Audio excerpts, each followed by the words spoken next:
This is Winnipeg Sports Talk Daily with Andrew Hustler Paterson and Michael Remis.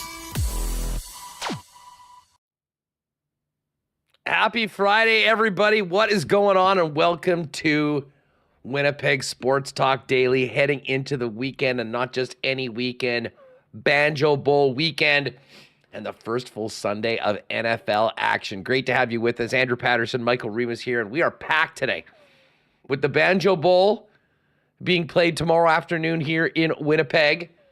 We're going to be joined by Commissioner Randy Ambrosie to talk a little bit about the Bomber-Rider rivalry, what's going on here in Winnipeg, and find out what else is going on with the CFL from coast to coast. Looking forward to that. And we cannot have a Friday show heading into the Banjo Bowl without the man who basically invented the Banjo Bowl. That, of course, is Troy Westwood. Looking forward to having Westy on as well. Ken Wiebe coming up a little later on. NFL Week 1 with Lee Hacksaw Hamilton and a visit from Brandon Rewucki. It is going to be a real busy show. Buckle up. Great to have you all with us. Everyone on YouTube, thanks for joining us live. Hit that red subscribe button if you haven't already, and make sure you hit that thumbs up. And shout out to all the podcast listeners. Great to have you with us as well. And a special thanks to everyone that jumped on our Winnipeg Sports Talk Jets pack on day number 1. Incredible response from everyone. Really appreciate that. We'll talk about it a little later on in the show, but if you're at right now and you want to check it out, winnipegjets.com/WST. All the information is there. We'll talk about it a little later on in the show. Big thanks to all the sponsors that make this show happen as well, including Coolbet Canada, Princess Auto, Modern Man Barbershop, Aquatech, Manitoba Battery and Canadian Club, Vita Health, Wallace & Wallace, F Apparel, Nick and Nicky DQ Group, Consolidated Supply, BP Royal Sports, Little Brown Jug, Aikens Lake, Breezy Bend, and our friends at Assiniboia Downs. Michael Remis, the weekend is just about here. Well, we will do marbles later on. Marbles are back as well. We've got a football game from last night to get to, a big one tomorrow to set up, and we have some Jets nuggets coming back. Are the insiders back at work? The insiders are back. Yeah, we have the Bombers depth chart. No surprises based on the report that Greg McCrae was sent down to the practice squad. It will be Jamal Parker doing kick return and punt return duties.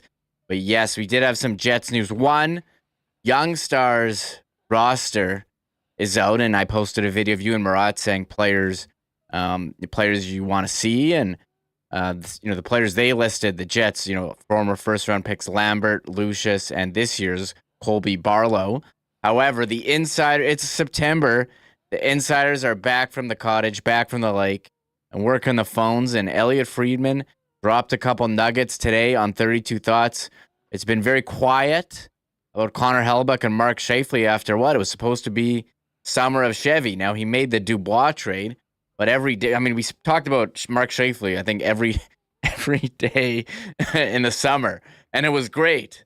But now he had some information about Hellebuyck. We thought, there was the report in The Athletic that he wasn't going to re-sign with the Jets, but it seems like there's going to be some conversations, and, maybe it's possible something gets worked out. We'll have to wait and see, but we can get to these Elliotte clips. Yeah, and listen, we've got such a busy show. We are going to get into that. Listen, I already see in the chat, yes, I know, the Chiefs are dead last in the NFL. Where's your Chiefs gear? Possession at 0-1. We'll talk more NFL when Brandon comes on, as well as with Hacksaw. But yes, Kadarius Toney, I don't know how you bounce back from a game like that. But it was fun. Dan Campbell, big brass ones too. Fake punt from his own 20 in the first half of game number 1 of the season. heck of a start to the season, although I did not like the result. By the way, just finished up our first NFL Friday in the Lock Shop, so check out the Lock Shop pod or the replay over on Edmonton Sports Talk for all of those goodies and our picks heading into the week. But yeah, Remo, we're going to spend quite a bit of time talking Banjo Bowl and football, so let's get right into this news from Elliotte Friedman, and we'll just get right to it. The first one is what you just sort of alluded to. It has been reported that Connor Hellebuyck will not re-sign with the Winnipeg Jets, and this is his final here in Winnipeg. According to Elliotte Friedman, not disputing that, shall we say, but essentially saying that, Hellebuyck's going to get here to Winnipeg, will meet, and is still maintaining an open mind. Here's what Sportsnet insider Elliotte Friedman had to say on that.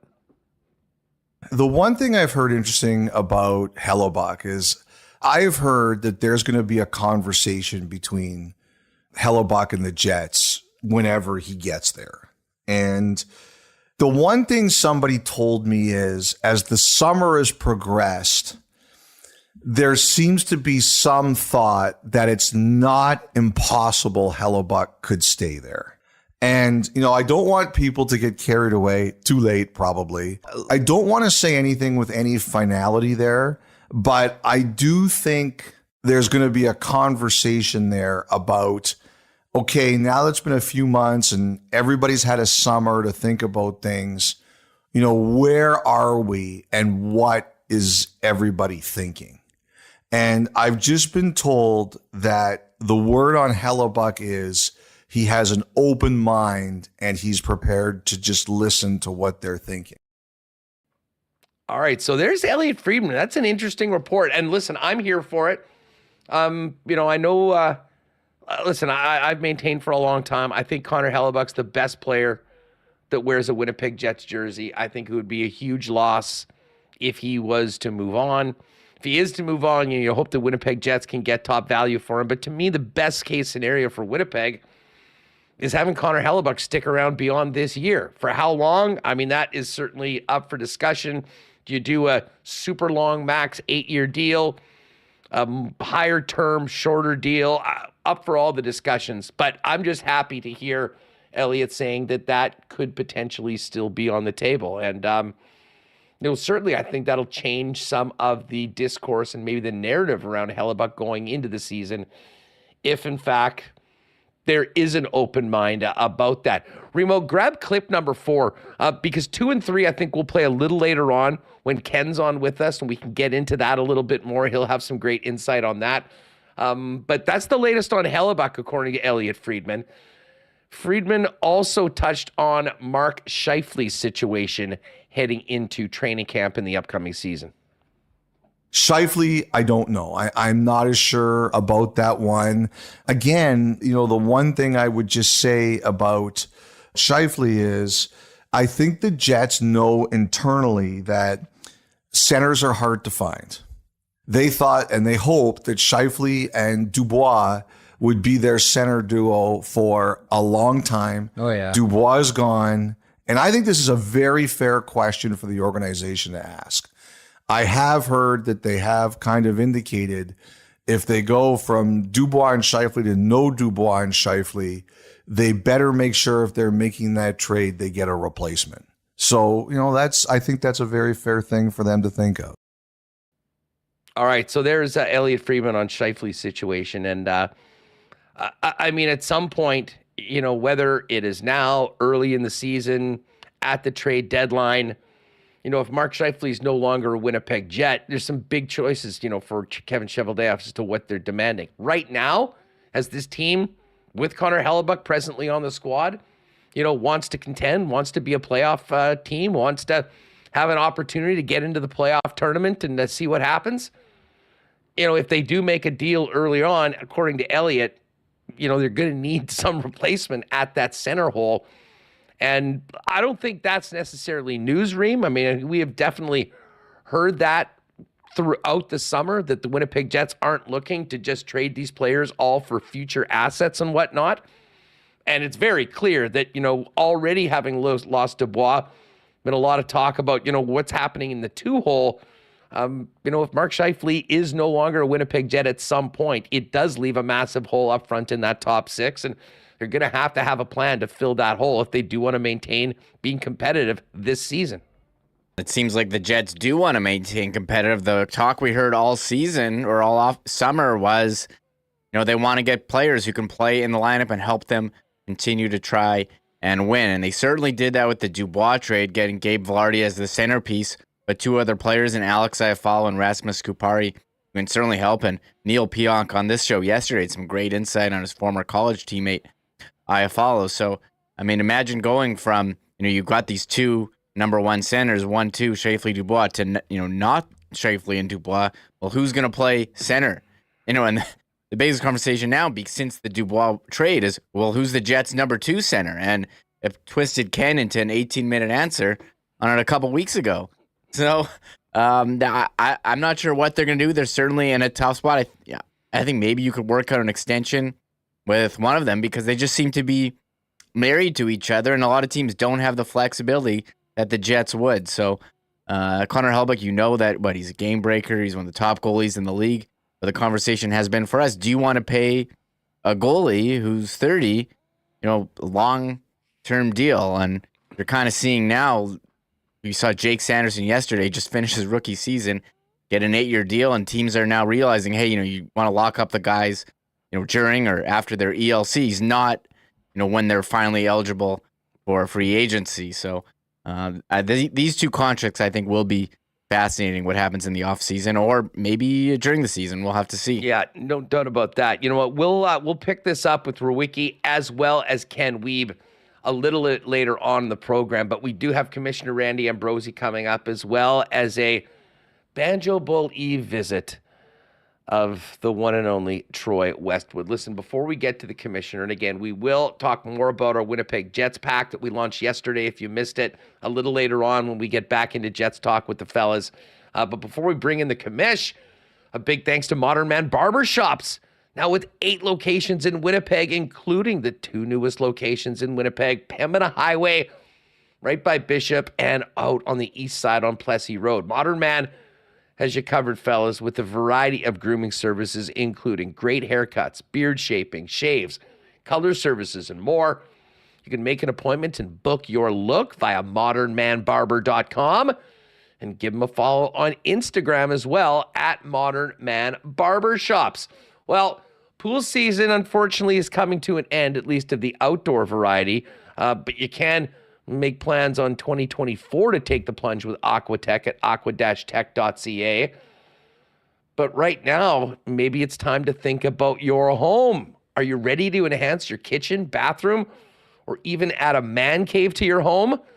Visit aqua-tech.ca to learn more about their whole home renovations, including financing options, as Aquatech has thousands of renos as their foundation and can upgrade any space in your home.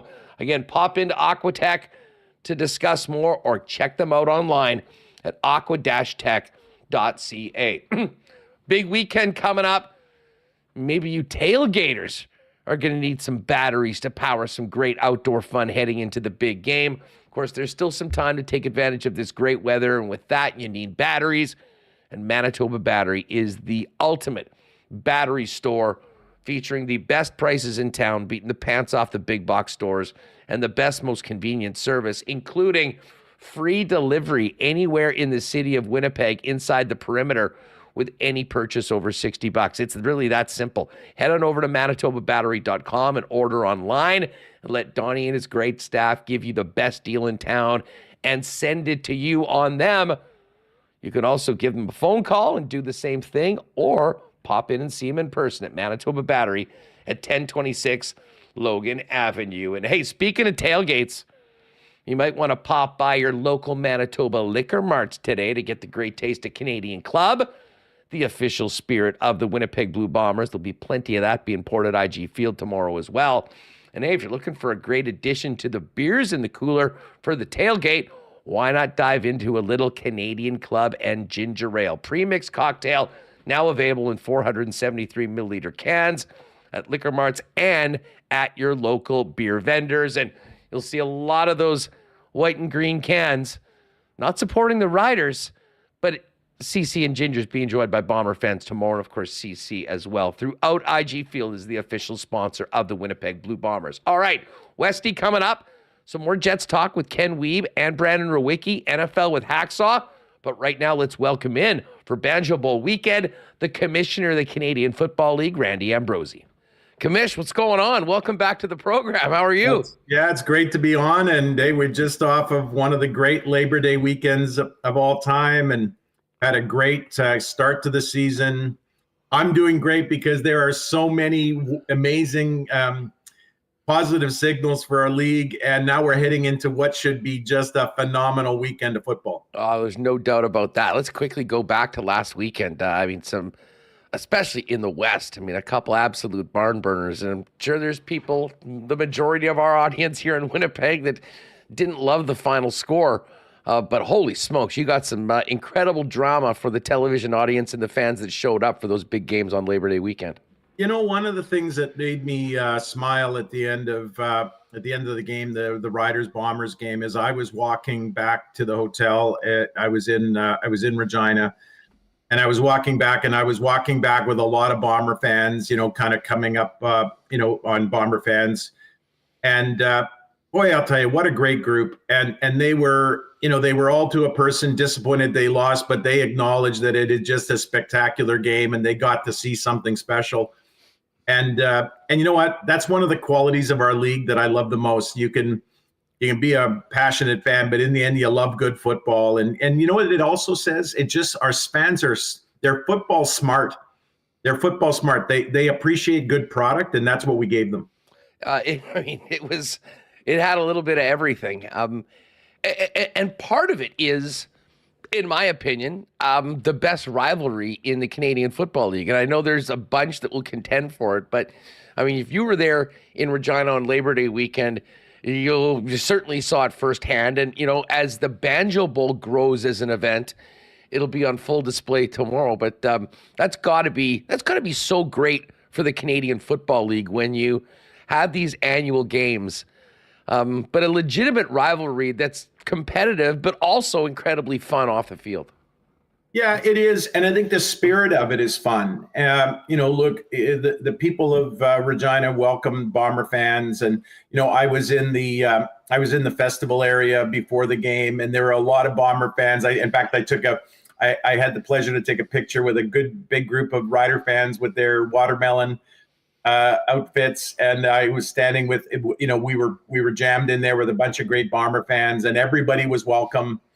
But boy, you're right. The rivalry is special. It is certainly a intense rivalry, and now the back-to-back game. This is going to be a special game on the weekend, and one that I know all CFL fans are looking forward to. Bomber fans and Rider fans are especially looking forward to it, but everyone who's a football fan should want to see that game. I got to tell you, the move here in Winnipeg to move the Banjo Bowl from Sunday head-to-head with week one of the National Football League to Saturday, I think it worked on a number of levels. First of all, for Saskatchewan fans, there's far more of them that actually make the trip to come in because it's not a long weekend. They've got a day to come back. But how pleased are you with the way the schedule has worked? Because at the end of the day, I think the majority of people are football fans. They're going to be fired up for NFL on Sunday. They certainly are fired up for the big games on Saturday. And the ability to watch it all as football fans on one of the most fun weekends, I think, is a move that continues to pay dividends for the CFL. Yeah, you're right. Well, let's go back to the schedule itself. Look, I think this summer, the Thursday, Friday, Saturday, Sunday was a home run. And I have had so many people just say, oh my gosh, just love the fact that I had 4 days in a row, one game. It was, and look, our TV ratings in the 25 to 54 category up almost 30%. So many things that we are measuring that are important to our future are pointing up. So the schedule itself was a huge success. As it relates to playing this game on a Saturday, and I believe it's a really smart decision. Look, what we know is this.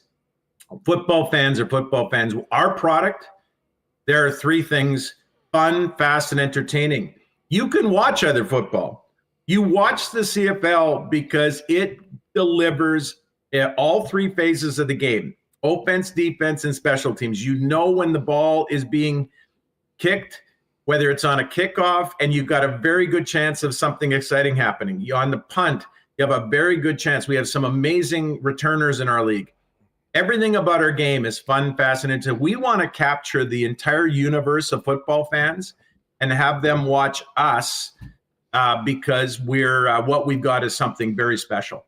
Randy, as we go into the Banjo Bowl tomorrow, and I just talked about how this game has built momentum year over year over year, and I think this game has been sold out for the better part of a month, which I think is the earliest sellout they've had. And we've been paying attention to, the demand for tickets on the resale market this week, which is not something that we've really talked a lot in the past. So everything is trending incredibly well for this game. And I think a big part of that is both what the Bombers have done on the field, but also off the field. You've been watching this. It's obviously very, it's important to the league to have your team step forward. What can you say about just what the Bombers have done over the last 5 to 10 years and how they have, gone from a pretty tough situation into arguably the model franchise in the Canadian Football League? Yeah, look, there is no doubt, and there will be, there's no real debate that what's happened in Winnipeg is special. I think you got to start at the very top, and you got to look at a board of governors that have been very effective, very supportive. Then you got to, your next stop has to be with Wade Miller. And you got to look at what Wade has done and how hard he has worked and how methodical he has been, how much attention, every detail he has brought. And then you look at Kyle Walters and Mike O'Shea, and you kind of say, wow, it's a pretty cool organization, up and down, top to bottom. And that doesn't even begin to start. And then you got to start talking about players. You got a pretty good quarterback. I don't know if you've noticed, but you got a pretty good quarterback there in Zach Colaros. And then you got players like Adam Bighill and Willie Jefferson. And I could go on and on, like an amazing group of receivers. But it's all connected to two different ideas that I think are special, and Winnipeg helps to model. Our game, our product is fun, fast, and entertaining. And every one of those players I just mentioned, they fit perfectly in that model. And then our connection to the community is, so reason to watch, fun, fast, and entertaining, reason to care, our connection to the community. And the Bombers do both of those exceptionally well. Randy Ambrosie, CFL Commissioner, with us here on Winnipeg Sports Talk as we get ready for the Banjo Bowl kickoff Saturday afternoon, 3 p.m. at IG Field. And things will get going a couple hours early over there in the Princess Auto tailgate zone. Randy, just back to tomorrow's game. Pete Robertson is suspended for the game. And we've obviously talked about the play, and that's you guys made a decision on that. He's been suspended for the game. Just wanted to ask you about how all that works. When an incident like that happens, does that go to the officiating department of the league, or is that a decision that ultimately lies with the commissioner? Well, under the terms of our Constitution, the ultimate authority for discipline rests with the commissioner. And so in that case, I have to make the final decision. But it really, it starts with our officiating crew, because they will, they do a recap of the game. That report goes obviously to the head of football operations, to Greg Dick and his group. They start the investigation. Look, I think we can clearly say that we should have had that player ejected. We know that. To Greg Dick's infinite credit, to Darren Hackwood's, Darren's responsible for our officiating. We now know we should have ejected the player for that particular play. It didn't happen. There's a learning there, and we'll improve. But once the incident is in the hands of the football operations department, they start what we call the pursuit of it's called a decision tree, and it basically takes into account a whole bunch of factors, and it's very methodical, and it gives a recommendation for a potential discipline. Then there's a hearing, and there was a hearing held. We're looking at two things as it relates to this phase. We're looking at the player's track record. Is there a history of incidents, and the other is just what I might call a sense of awareness of what's happened.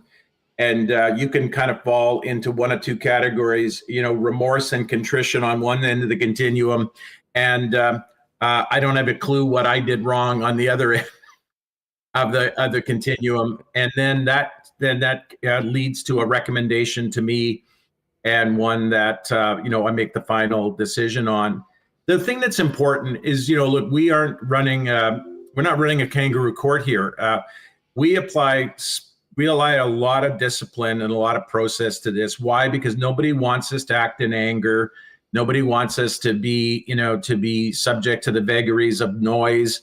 We have to be thoughtful. We have to be disciplined in the way we pursue the discipline. And I think, frankly, a real credit to Greg Dick and his crew. And in this case, it appears for the most part that people think we largely got that right. And I hope the one thing that I'm hoping for more than anything is that everyone understands that there's no place in our game. That has absolutely zero place in our game, and we can't allow that kind of thing to happen in our league. And that's what we'll talk about this offseason. Is do we need to think about intensifying our focus on that kind of after the play behavior that bears no resemblance to the quality of our product? Randy, I appreciate you kind of, explaining how all that works. There was no appeal in this case, but if a team or a player, I guess the CFLPA wants to appeal, does that appeal go to you, or is that an appeal to a third party? How does that work?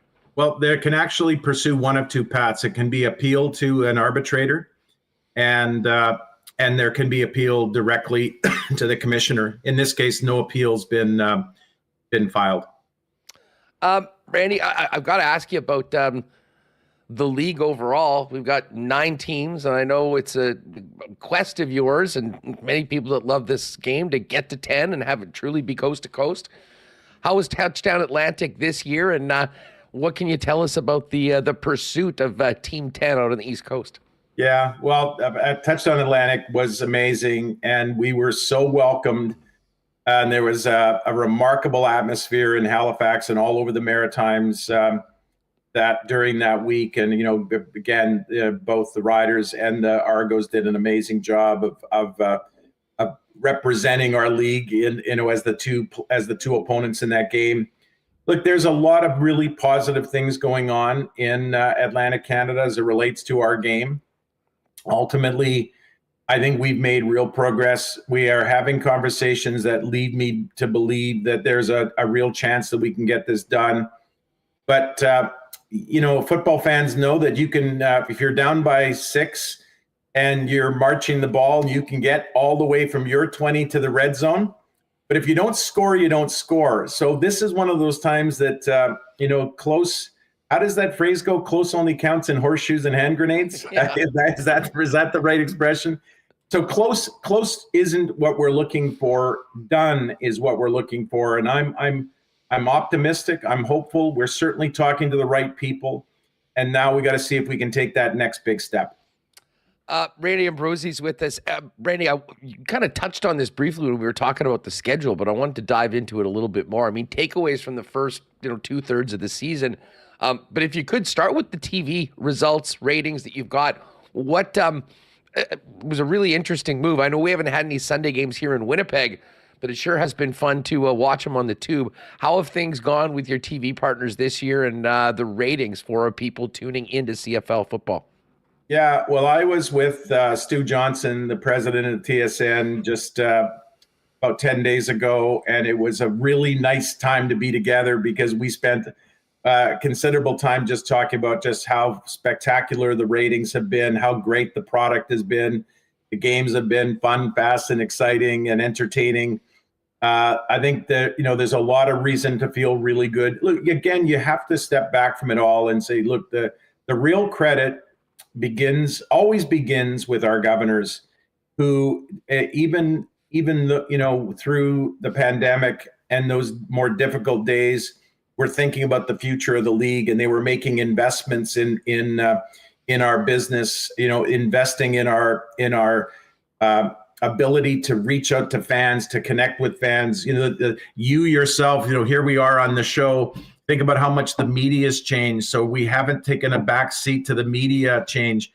We haven't taken a back seat to the changing landscape. What we did is started to invest in different ways of communicating, different ways of reaching our fans. And I think we're starting to see the byproduct of all of those efforts. And again, starts with the governors, the investments they're making. And then you look at our team presidents, Wade and his colleagues and the work they're doing. Hey, it was not that long ago. This. It wasn't that long ago that the first question I got asked pretty much every interview is, what are you going to do about your major markets? Because they're behind.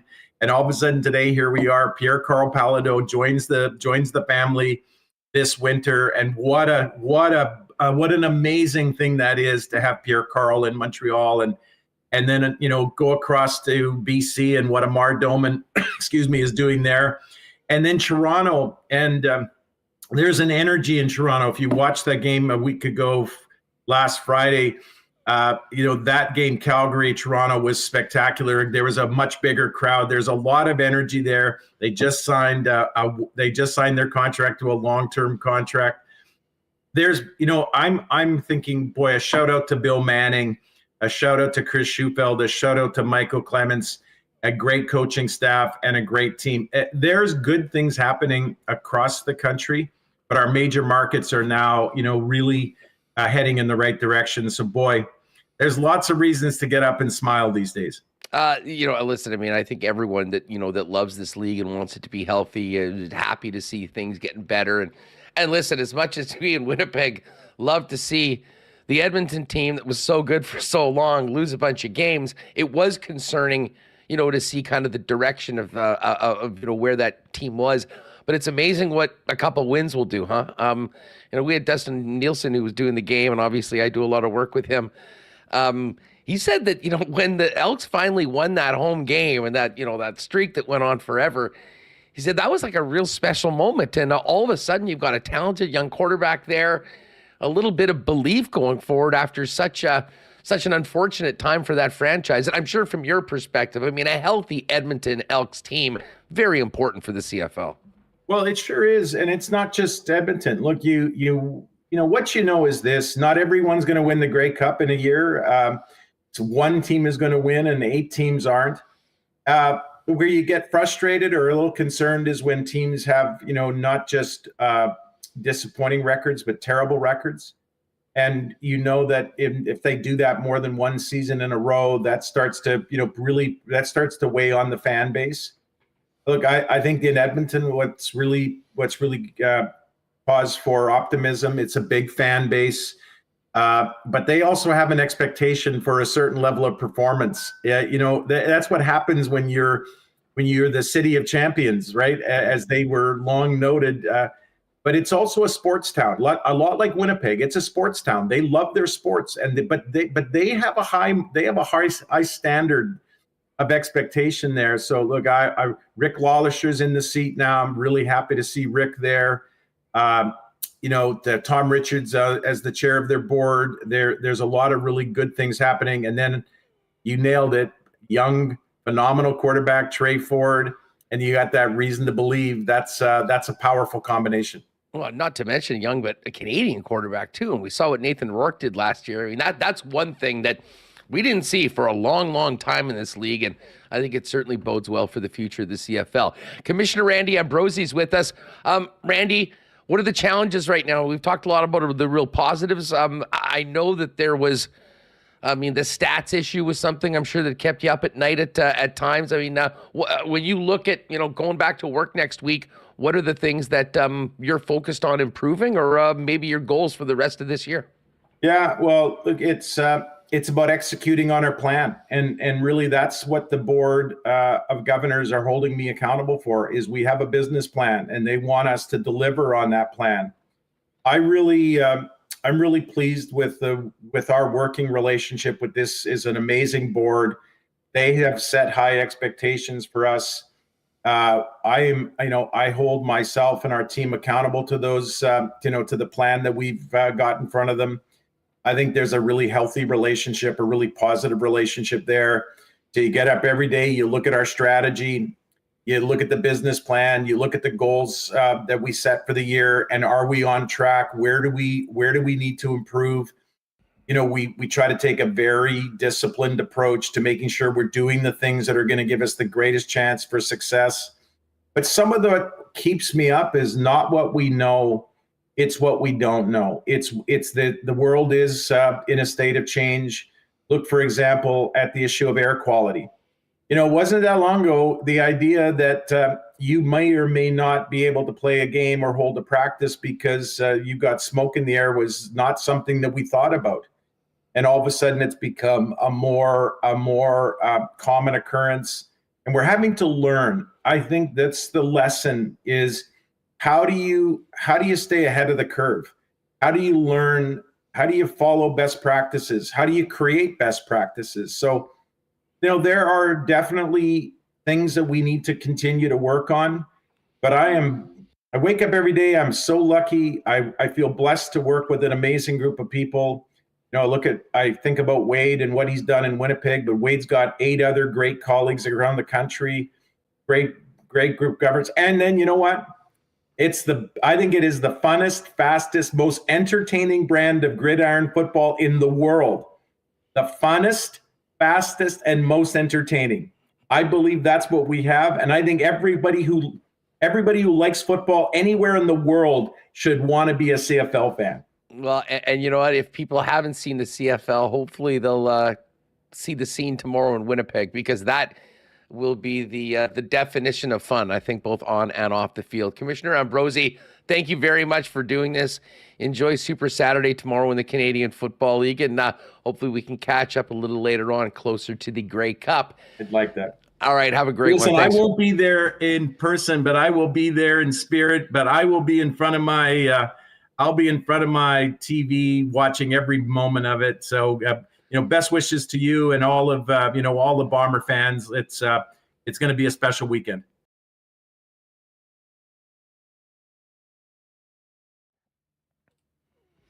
All right, appreciate Randy Ambrosie jumping on the program today. And hey, what a weekend for the Canadian Football League coming up. 3 games tomorrow, but maybe we're a little biased, but the main event, 3 p.m. IG Field. Let's do this. Well, speaking of the Banjo Bowl, Westy's going to jump on. We will still have Ken Wiebe and Brandon Rewucki talk a little bit more about Elliotte Friedman's report on the Winnipeg Jets, Connor Hellebuyck, Mark Scheifele, and we'll let you know more if you already missed the launch of our Winnipeg Sports Talk pack for 4 big Jet games with the crew. We'll tell you about that coming up a little later on. But do want to thank our friends at Vita Health Fresh Market. Hey, big tailgates happening this weekend, whether you're heading to the parking lots or whether you're doing something at home with friends and family before the game. And Vita Health has some great options for the grill. Listen, they always, 24/7, have great prices on natural and organic supplements, beauty products, groceries, and the best selection of local products around. But with grilling season still in full swing, check out their delicious Vita Market grass-fed bison and beef steaks.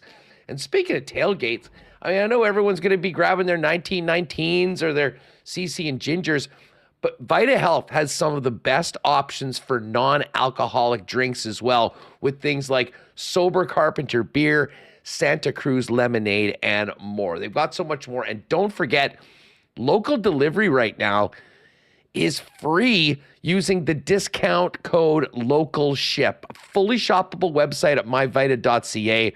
But right now, when you're checking out, use the discount code LOCALSHIP and they will deliver it to you for free anywhere in the city of Winnipeg. It's that easy.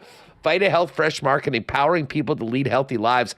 6 Winnipeg locations and online at myvita.ca.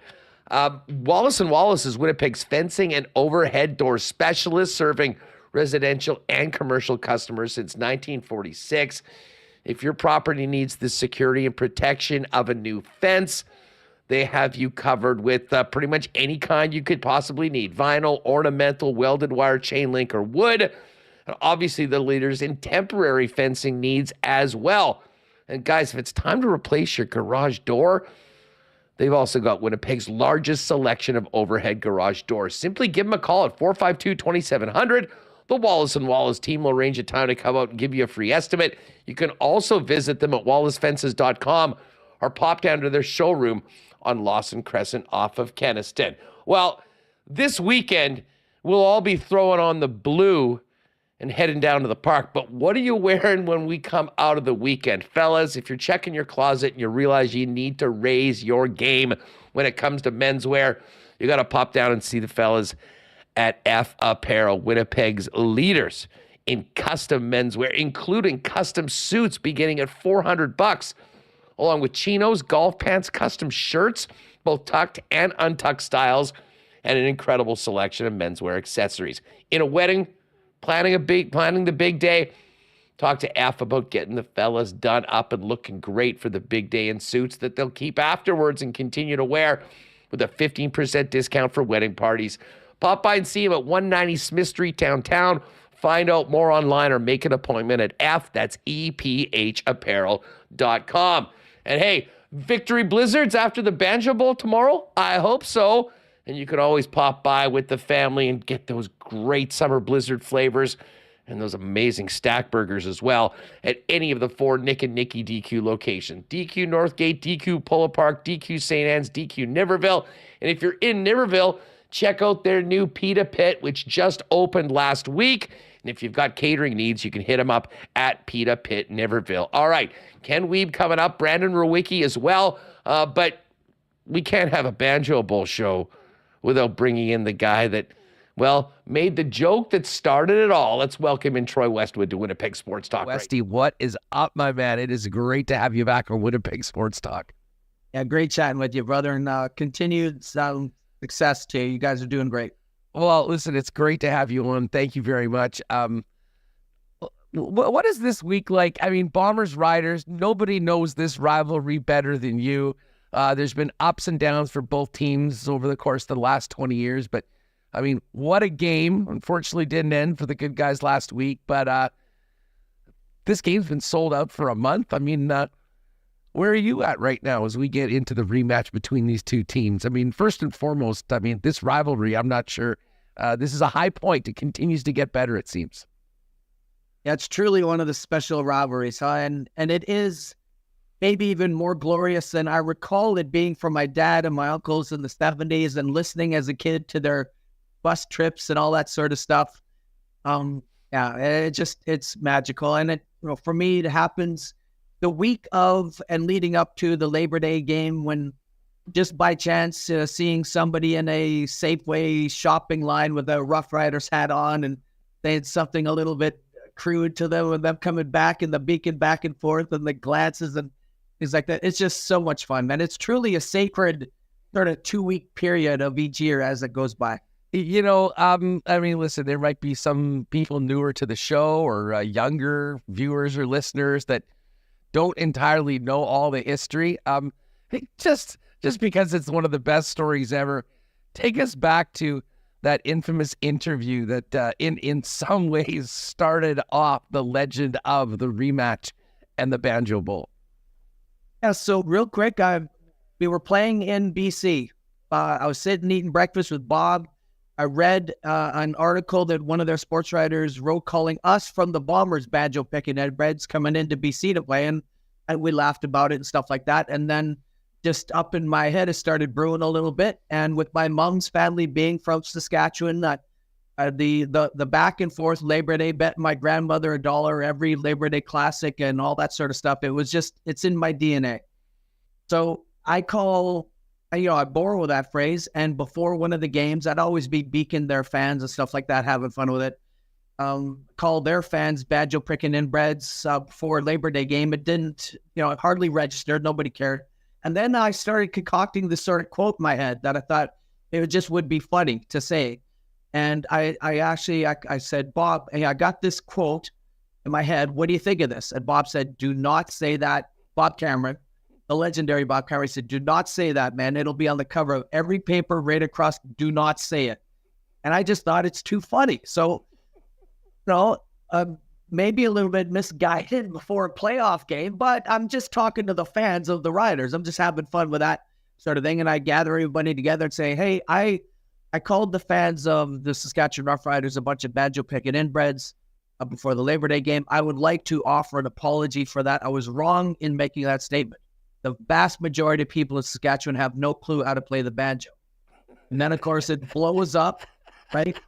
And I couldn't believe the early stages of it. Like the Winnipeg Sun presented it as a malicious statement. The guy that was with CBC forever, back when the games were on CBC, Brian, his last name is Brian Williams, very highly regarded sportscaster, refused to discuss the malicious statement from Westwood before the game. And I'm like, could these idiots actually taking this literally, for crying out loud? And then I guess, part marketing brilliance and part how do we calm everything down? Flies in David Asper and Jerry Maslowski and Lyle Bauer. And they come up with this back-to-back game that, man, the organization had been either wanting the Labor Day game or a back-to-back situation. It worked out fantastically, of course, with the kindness of David Asper too, and all the money for the United Way to the winner. And now it's become basically a guaranteed sellout, and has helped to make me and my family independently wealthy as well. So it's worked out for everybody. Westy, was the guy that coined the phrase, and you mentioned how it started. What a time we're living in.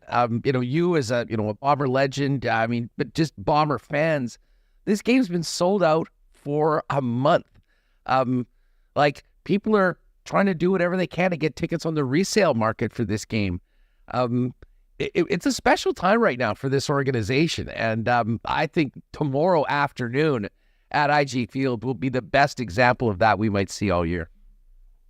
Truly a remarkable, and you could go all the way back through the years, back to any Kenny Payne days or Bud Grant and any other days that might compare. But there is, I dare say, not been a stronger, what is it now, 5-6 years sort of period and time frame for the club, under the leadership of Wade Miller, and stayed patient with Coach O'Shea in the early days, and the brilliance of moving Kyle up as the GM. Like, there was just some remarkable things that happened, man. And the way they built that culture and the team as to what it is it's a dynastic situation, and just spectacular for the Bombers, the way everything's turned out. And I can't even get tickets. I can't get I get tickets all the time. I get asked all the time, hey, get me tickets for the... I can't call anybody and get tickets. So we have our own alumni for the team begging for tickets on our own little group sort of thing. So it's just a spectacular event. It's so much fun.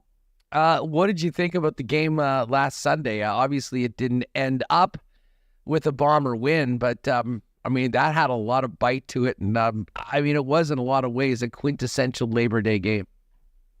Yeah. And, you can't win them all for sure. And when you don't win the games like that, you just hope that they're impossibly entertaining. And basically that's what it came down to. That game. It was just so much fun to watch.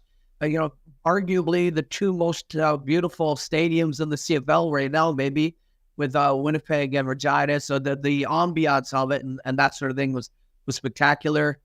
And then a heartbreaker at the end. And I'm sure we'll get that straightened out here. But then, of course, that headbutt that caused all kinds of controversy. But yeah, the game itself, just magnificent, and just continues to allow the rivalry to get even that much better and that much more intense. Yeah, you know what? I'll admit, obviously watching the game, pulling for the Bombers, and listen, they've been so good, not worried about, what this means for their season.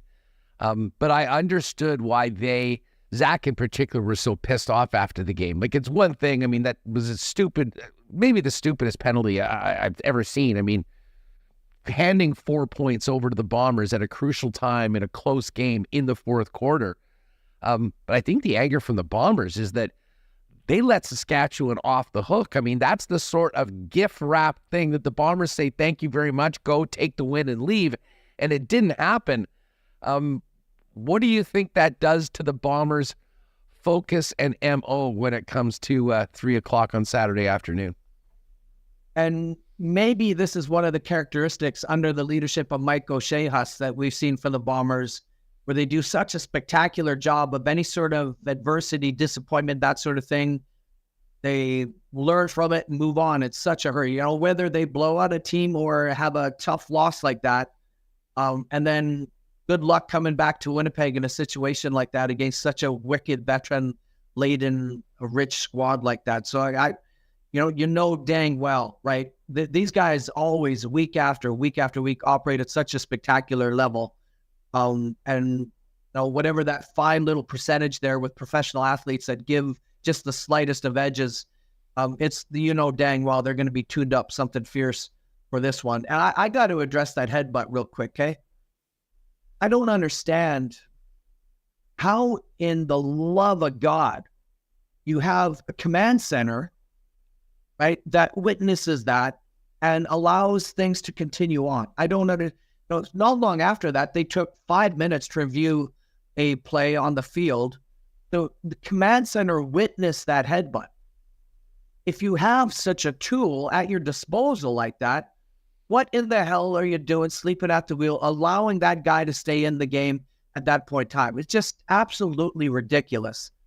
And, as we talk about suspensions and the way that they should be utilized in a league such as the NHL, really, if they're utilized properly, it is the ultimate enforcer, right? Nothing is going to, and I don't want to veer off into hockey with this, but if suspensions are used properly and ejections, they are the ultimate enforcer. He certainly should have been.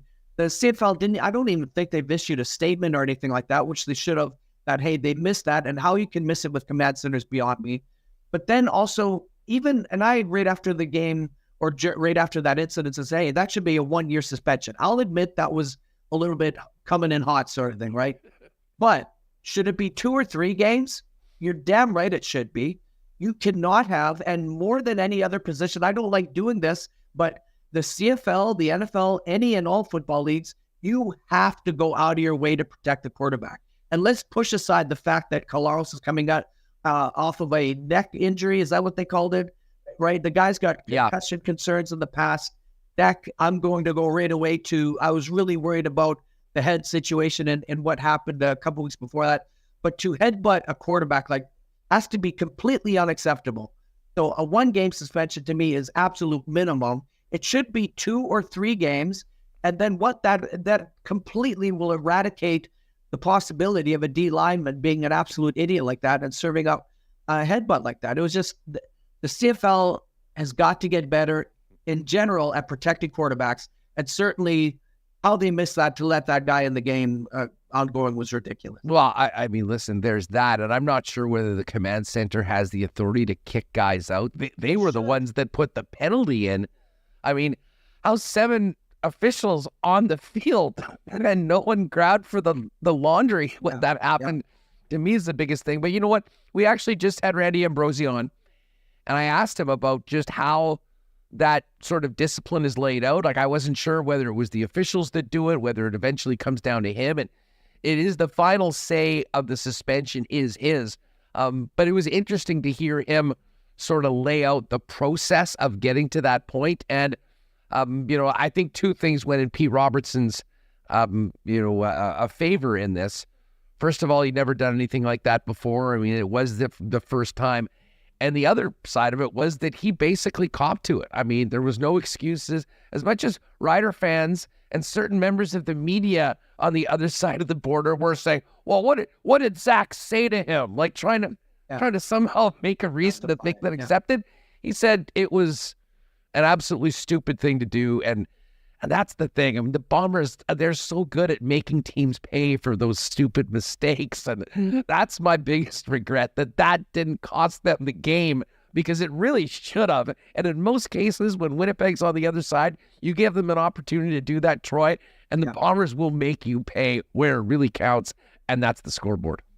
Yeah, and I was watching the game with a couple of college buddies in the private suite of our living room. And I said to them as that game was unfolding, I said, one of the traits of this Bomber team is these close games, they win. And then, like you're saying, they didn't, and they've had all week to let that stew. It's going to be a bunch of fun tomorrow. No doubt about it. Hey, what do you make of where the Bombers special teams are at right now? Very clear that they desperately miss Janneri and Grant. And one of those things that maybe you don't appreciate how good and how important they are until they're not there. But man, the return game's been suffering. And on the other side of it, and maybe much like missing Grant on one side, missing Mike Miller, and up until now, Theodric Hansen, the coverage units. I mean, when you look at the yardage just from returns in that game last week, I mean, I think Saskatchewan had like about 160-yard advantage in that. That makes a big difference in close games, doesn't it? Certainly does, man. And not often discussed. I saw Bob Irving was chatting about that soon after the game as well. Great point you're making. And those soldiers, right, those special team soldiers play such a huge role as far as the coverage teams, and an area I think that you can remedy fairly quickly. And I would suspect Mike O'Shea's not letting that slide, and that will get fixed in a hurry. The return game's a little bit different, right? When you're missing talent or guys are underperforming, things of that nature, that's such a real specialty sort of an area to have a returner that can give you that advantage. And we'll see what develops in an ongoing way there. But certainly a Mike O'Shea-led team, special team, should be something that typically works out in their advantage on a week-to-week basis. And it'll be very interesting, Huss, with the discrepancy there with the return game of the Roughriders last week to see how that works out at the Banjo Bowl. Troy Westwood is with us, the guy that invented the Banjo Bowl and a great friend of ours here on Winnipeg Sports Talk. Well, see, I look at this game tomorrow, and I mean, I kind of see two potential outcomes. One is, a game that sort of resembles the Labor Day game, a really close game, defense is stepping up, one that goes into the third and the fourth quarters somewhat in doubt. The other thing that I can see is we see a Bomber team playing at a level that we haven't maybe certainly early in games before, jumping on, and along with 33,000 in the stands, absolutely running away with this one. Where are you at? What do you expect in this football game tomorrow in the rematch? I'm not really sure what to expect. Now, I do expect the Bombers to be playing at a very high, intense rate out of the gate. And boy, we've seen sometimes, Huss, when the Roughriders have had solid teams to come here and basically their offense be essentially paralyzed on the field with the loud, how loud it's going to be and things of that nature. So I think it will work again in the Bombers' favor tomorrow. And I'm going to say a comfortable victory of 10 points. Westy, so much fun having you on the program. Hey, before we go, talking to some folks, word on the street is that you're one of the top young soccer coaches around. How are things going with the fam and on the pitch with the boys? Oh, it's a labor of love indeed, and we've got a great group. The soccer is why and how I got into football, right? And all the crazy, like the story of how I got into football. But soccer's always been my heart and soul and spirit for sure. And it's been such an honor and so much fun coaching Trey and the group that we've got since they were little munchkins of 4 or 5 years old. And now they're a U15 team out of FC Northwest, and being firmly entrenched within the soccer community in the city and province. Huss, just makes my heart glow, brother. So thank you for the shout out, and much love to all of our players and all the players in the province that love the beautiful game. Westy, man, you are the best. We always love having you on, especially Banjo Bowl week. You enjoy the game tomorrow, enjoy the weekend, and hopefully we can do this soon, because I know there's a lot of people that miss your takes on a number of topics, and we get a big hockey season just around the corner. So we'll have to do this and hit both Jets and the Bombers sometime soon. You betcha, brother. Thanks so much, and all the very best to you. Right on, Westy. Good stuff, buddy.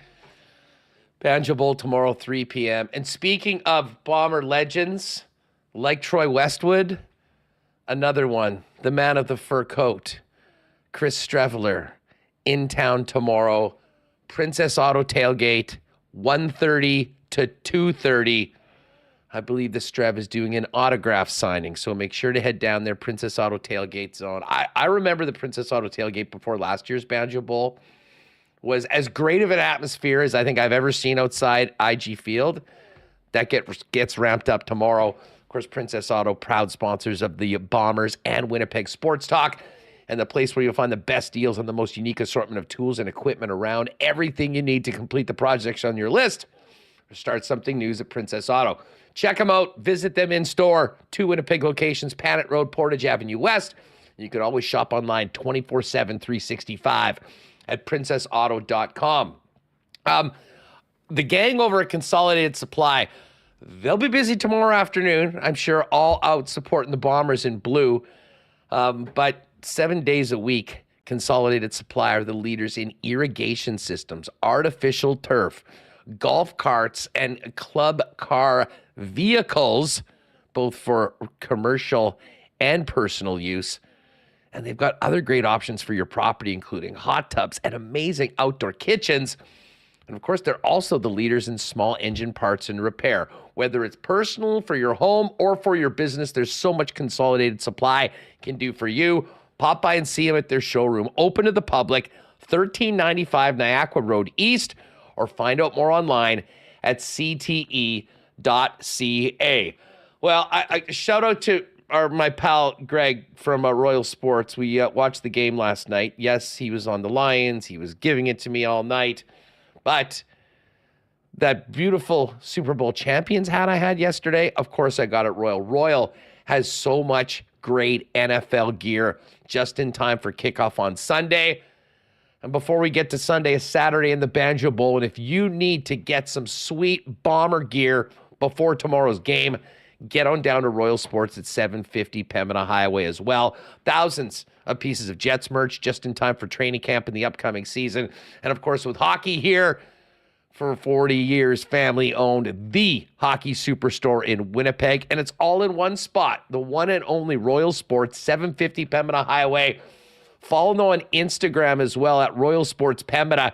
And their legendary tent sale is not this weekend, but next weekend. So mark that down. Unbelievable savings. We'll fill you in on everything that'll be in the tent a week from Saturday over at Royal Sports. And hey, looking for a great spot to watch the game if you're not lucky enough to have a ticket tomorrow? You know it's your local Boston Pizza. The best place to get together with your gang for the big game is always BP. Enjoy ice-cold schooners, world-famous BP wings, gourmet pizzas, and the latest from the BP feature menu, and the great Burger Week offerings as well at your local Boston Pizza. And hey, stay at home. You can always order online at bostonpizza.com. All right, let's get Brandon Rewucki in here as we get into the weekend. What's going on? What did you think of? Can I interest you in Kadarius Toney in fantasy, Brandon? Yeah, I might have to pass on that one. I'm not too deep in receiver, but I like my options a little more than what Kansas City has. I thought Collinsworth had the line of the night. Maybe they should give Jawan Taylor a chance at receiver since he's already lined up in the slot. So that could be Patty Mahomes' new option there. That was bizarre, huh? Like he was a yard off the line of scrimmage most of the night. I loved it. It was great. He's just like, well, you're not going to call me, so I'll keep doing. He reminded me of. Speaking of the Eagles, Jason Peters used to do that all the time too, the future Hall of Famer, where he's like, yeah, I'm going to start about a half second before the ball actually gets snapped, and everybody's too scared to call a penalty on me, so I'll just keep doing it. It was funny. It was very ironic that he got called on the literal last play of the game for the Chiefs. Yeah, the they were 4th and 20. Yeah, now that's enough. Like that's too much. This is too much. But I wonder if any player's ever gotten a contract boost without even playing a game, because Travis Kelce, the Chiefs might want to throw maybe a mill or two his way, because bit of a rough one for Mahomes in terms of finding capable targets open and willing to catch the football. Willing to catch the ball, man. The craziest thing about that 4th and 25, it was a curious decision. I mean, they did have the 3 timeouts. It was basically at the 2-minute warning. But that probably should have been caught for a first down by Sky Moore. I mean, Mahomes had himself a game and got done dirty by the receivers, but long season. I'll tell you what, this Lions team is going to be a problem for teams in the NFC North and in the NFC. And we talked about Howard. I mean, that Aiden Hutchinson coming into year 2, he's going to be getting in quarterbacks' faces all year long. And the stones on Dan Campbell, the fake punt from their 20 in the first half. I mean, a lot to like about this Detroit team. Yeah, I was kind of wondering. He feels a little bit like American Mike O'Shea, right? Like you got a former player who looks like he could probably still put on the pads, and then he's got some cojones when it comes to special teams. How can you not love him and then just the Lions as a whole? I totally 100% think you're right there, that the Lions are, I mean, people were kind of hesitant just because they are the Lions to kind of jump fully in on them, but I don't think that's going to be the case this year. They look pretty legit, and I kind of wondered with them that, they have some pass catching issues outside of Amon-Ra St. Brown as well. But when they get Jamison Williams back after that 6-game suspension, like if they can go 4-2 even in that first 6 games, they're going to be battling for top spot, not in the division, but I think in the conference as well, especially, the Eagles and Cowboys are amongst 2 of the favorites, but that's a tough division there. A little bit easier in the NFC North. I don't know who else the Lions end up playing this year, but once they get that injection of speed in their offense, the defense looks like it's pretty legit and ready to go. And that Gibbs too, the rookie he didn't get a ton of touches, but that's a bit of lighting they got in the backfield too. It's definitely looking like things are on the up and up in Detroit. And it's always nice to see a franchise that hasn't done too much in a half century have a little bit of positive vibes to start the season. Well, and you're right. I mean, what a huge win. I mean, you look at every team's schedule and you kind of think, this is going to be a real tough spot. The fact that they got the win in Arrowhead on opening night kind of puts them either further ahead, and they were already they're 2-0 to win. Yeah, in a lot of ways they are. And now they get to kick back and a little extra rest going into week 2. I want to talk Jets with you, and that'll be a nice kind of segue into bringing Ken on. But thoughts on the Banjo Bowl going into tomorrow after that crazy game in Regina last week that ended up just coming short for the Bombers on that 2-pointer in OT. Yeah, I mean, the Bombers surprisingly just didn't come ready to play. And the Riders did. Like, the Riders played great. I mean, give them all the credit in the world. But I was pretty surprised at the effort from Winnipeg in the first half. I mean, just sloppy football. If Dalton Schoen catches a couple of freebies right in his hand, if he doesn't do a Kadarius Toney, maybe it's a bit of a different story. But I mean, I still feel super confident going into this one. I do wonder a little bit, watching Saskatchewan Brock Osweiler drop back and, throw dime after dime, if he's going to be able to do that again. Saskatchewan Brock Osweiler, amazing comparison for Dolegala. But there was a couple throws he made. Give him credit, he made them, but like the Bombers were jumping them and just missing them. I mean, there was a couple of Houston could have had a pick 6 and a couple of picks to go along with it. I just wonder if he's going to be able to do that again. Like if I was to make a prop bet, I might take the over on the Bombers coming up with a couple of picks in the Banjo Bowl. And I just don't think they're going to be as sloppy as they were in that game against Saskatchewan back there on Sunday. So I feel pretty good about it. I'm not going to be as braggadocious as I was heading into the LDC, but I think the Bombers, we're gonna see a pretty good effort from them, and I think they'll have a nice tidy victory Saturday afternoon. Yeah, listen, I mean, I could see this game potentially being close and being a dogfight if the execution isn't quite there, and if Saskatchewan's defense plays the way they have been as of late. That being said, I also see a script where the Bombers come out all guns blazing and throttle this team, and between the Bombers and 33,000 make it the longest afternoon of Jake Doledal's young career. We're going to dive into some of the Jets news with Ken coming up, as well as the prospects, but I knew we were talking before, Brandon, about the insiders are back. We're starting to get a little bit more info, and Elliotte Friedman today dropped some information about the Winnipeg Jets. What did you gather or take from the comments about Connor Hellebuyck, and that, maybe there is a little bit more of an open mind for further dialogue and discussion about his potential future here with the Jets? Well, yeah, so I think it's two things. There's the Friedman comments, and then I don't know if you saw the Michael Russo comments from the Athletic podcast. And for those that might have missed it, essentially saying that the Jets are asking for an exorbitant amount for Connor Hellebuyck from either the Devils or the Sabres. The Sabres were kind of the intriguing part of that to me. But I mean, it kind of points to the same conclusion I've had all offseason long, Huss, and that's the Jets don't want to trade Connor Hellebuyck. I mean, they might have been semi-forced into it by Hellebuyck being a little bit, unsure about his future once the season came to an end. But I never got the sense that the Jets were, actively shopping him and willing to take a semi-good offer for him.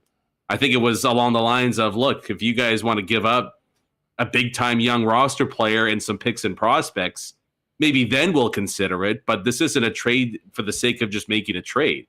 So nothing really changes for me on the Hellebuyck front. I think the Jets are still intent on trying to sign him. And I've kind of maintained all along that I think there's a decent chance Hellebuyck stays here in Winnipeg. It's going to depend on some of the conversations that's had with management and all that. But I've never gotten a sense that, Jets management is willing to turn the page into a full-fledged rebuild. And if that's the case, I think you can make a decent pitch to Hellebuyck to stay long-term, and the Jets might be the lone team, or at the very least one of the only teams willing to give him big-time money on a long-term contract. And while that's not the most important thing to him, making $10 million that's a pretty good plan B if you're Connor Hellebuyck. It's not unimportant. I can guarantee you that. There we go. So, yeah, I mean, I don't think we're going to see a contract extension come out on day 2 of training camp or anything like that. But it's not going to totally shock me if we see Hellebuyck get signed at some point during the season before the trade deadline. What'll make this really interesting, Huss, is if, say, the Buffalo Sabres or the New Jersey Devils start the year 8-12 and are getting $890 goaltending. Yeah. And then a big-time offer comes in. Right, you know what I mean? Like that's the intriguing part, where you can say all the right things, but if Buffalo, with their stable of prospects and young players, put together something enticing, like I wonder at that point which direction the Jets are leading, and I don't know the answer to that right now. Well, I mean, listen, I don't know that there's many paths to getting better as a hockey team if Hellebuyck's not a Winnipeg Jet. The only one way would be doing what apparently the Jets have been doing, as Michael Russo said. Wow, you want this guy, Vezina Trophy winning goaltender? Here's the price. And if they're able to pay the price and you think that makes you better, I guess you do the deal. But I, for one, I'm a little more optimistic that, maybe the door isn't completely shut on Hellebuyck's situation.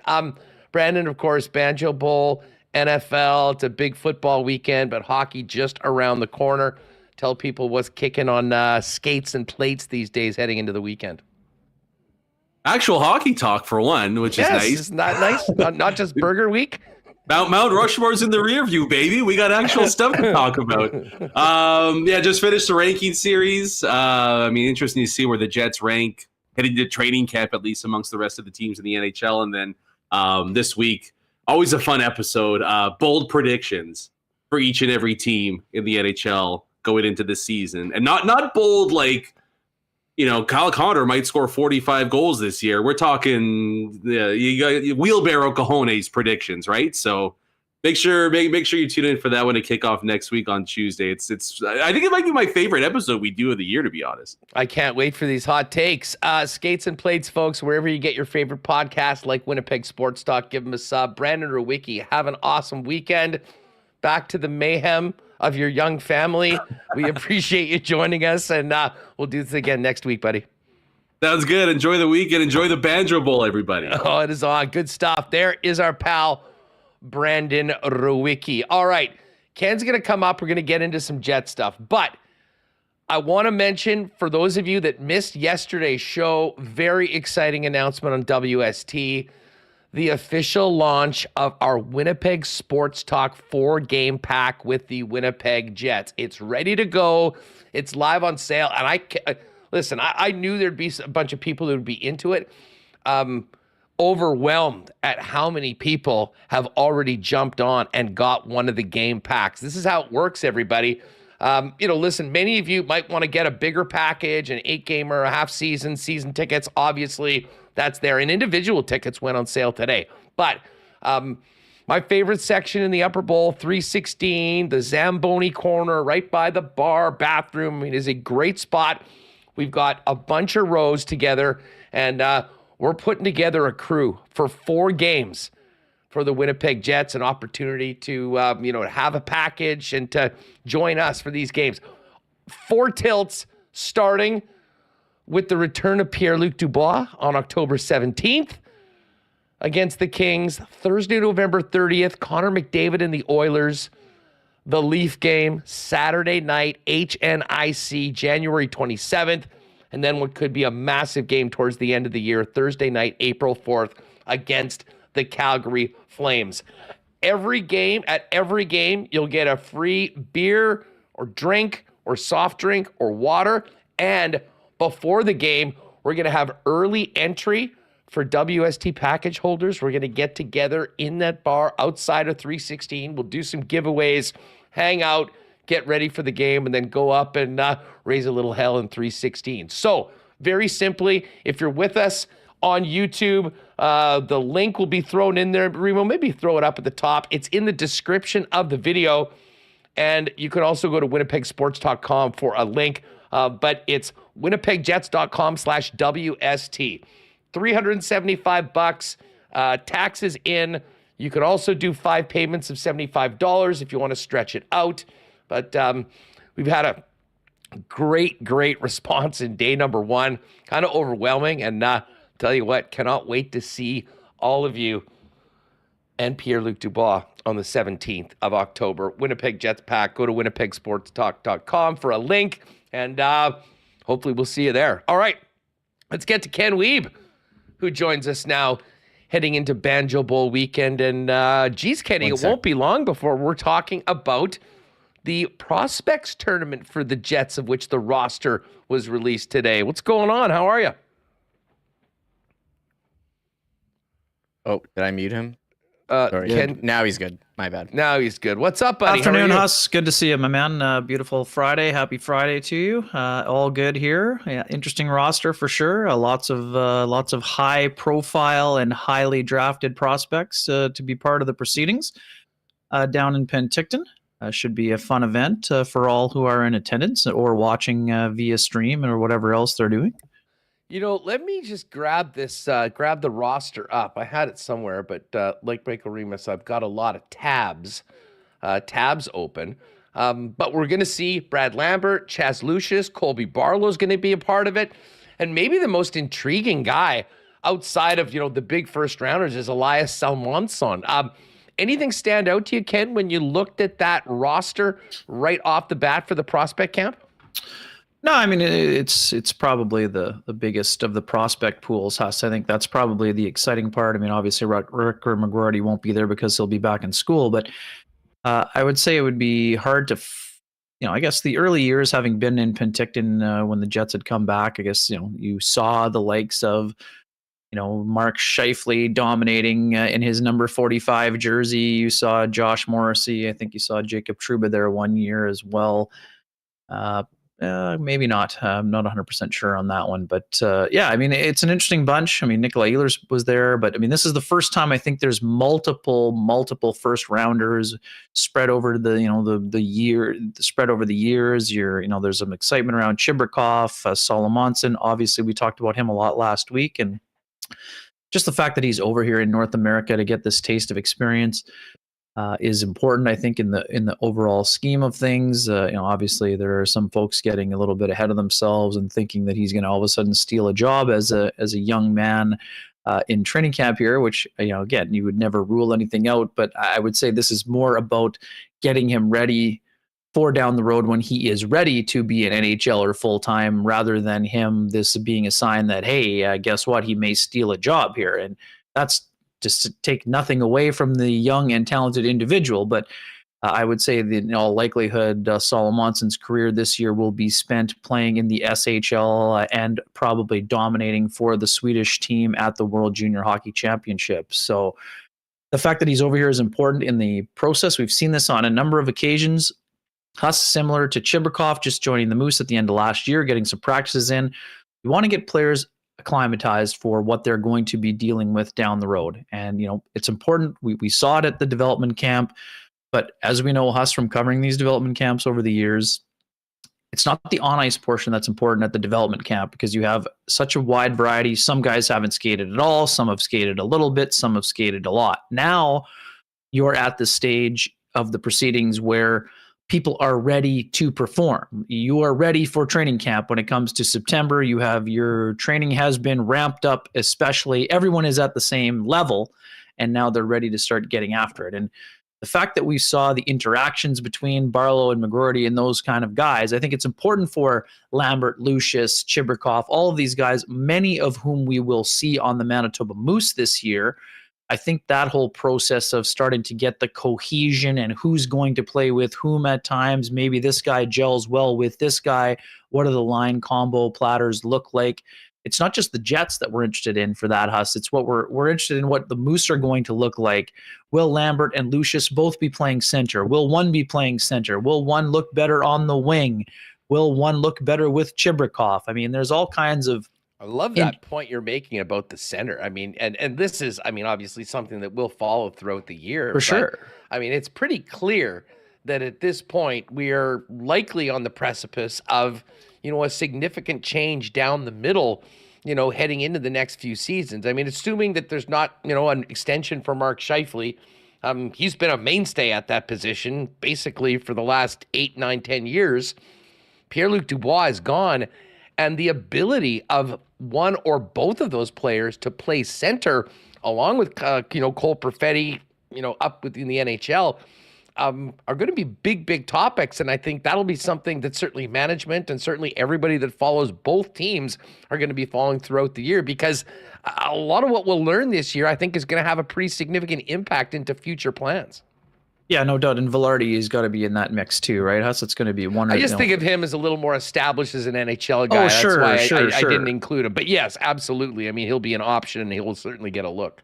Yeah, no doubt. And I think that's part of the excitement. I mean, even for me, Huss, I mean, I saw Chaz Lucius play at University of North Dakota when he was, as a freshman at the University of Minnesota, and he was playing on the wing there. So, I mean, there are all the similar things that we've been talking about. I mean, it's hard to know what player or what position the player is better suited for until he's got a little bit more tread on the tire, right? I mean, that's the other thing. It's easy to say, oh, well, maybe because of the skating and what's better on the wing, but these are guys that have elite level hockey IQ, Huss, and that's what makes them intriguing as centermen. And then you have Lambert, just the explosiveness, right? I mean, for him, it's all a speed game, right? Where I would say Lucius would be more of a cerebral kind of assassin in terms of his play, right? So they play the game at a different motor level, but those qualities can be equally important at either wing or center. Now, neither of those guys are known as Selke type level of defensive commitment, but their brain, the brain allows certain things to work very well with Lucius. He's around the puck a lot. And Lambert is the kind of guy that is an explosive player that can really shoot it. So you could make the debate for one position or the other, but ultimately it will be how they adapt at the age level they're at. And especially Lambert to a degree because he was playing in Europe, but because of Lucius, all the time he's missed. And this even equates to Perfetti, like all of the development time lost for those three players over the last 3 seasons, part of which was COVID and some of which was injury. You don't have a large enough sample size to make a bold declaration to say this guy must play this position because of this, and that's the only way it's going to work. You need to see more of a sample size before you're ready to make those types of statements, or at least to have an idea of whether they're going to be accurate, because the skill set is still evolving for all of those players, right? But the fact that they have these types of decisions to make is the important part of the equation for the Jets. And that's the intriguing part about the young stars for me, Huss. I mean, yeah, that's where the opportunities really begin. And it starts to, you start to get things going. And let's not forget, I mean, Connor McDavid played 1 period at the Young Stars Classic. He got hit by Jake Virtanen, and then the Oilers quickly said, we don't need a number 1 pick to be knocked out. But, Virtanen was a first rounder, but you have such a wide variety. You have the first overall pick, but then you also have a bunch of free agent guys who would like to sign a contract. So at that stage, the Oilers thought, this is a fun showcase event and all, but it's not our showcase event, and we certainly don't want the best player. Get the bubble wrap. Exactly. The bubble wrap got out, and it was time to move on. But the fact that Jets fans or fans of the sport are going to be able to. We've been talking so much about what the team could look like and how many guys are going to be integrated at once. Like Huss, the important part of this is, you could roll a line with Barlow, Lucius, and Lambert at some point. I'm not saying it will happen in this turn, but that's the type of thing you could see, or you could see Chibrikov on the right-hand side. I mean, and that is, I think, where the intrigue for Jets fans will start to come in, because we're not talking about 5 years down the road. Like, we're probably not talking about this fall, but we're talking about, 12 months from now, exactly. Like I mean, this entire group could be in, and obviously we'll get to more of that coming up next week. Kenny, your colleague Elliotte Friedman was getting into a little bit of Jets talk today on the thing. Have you heard the clips already?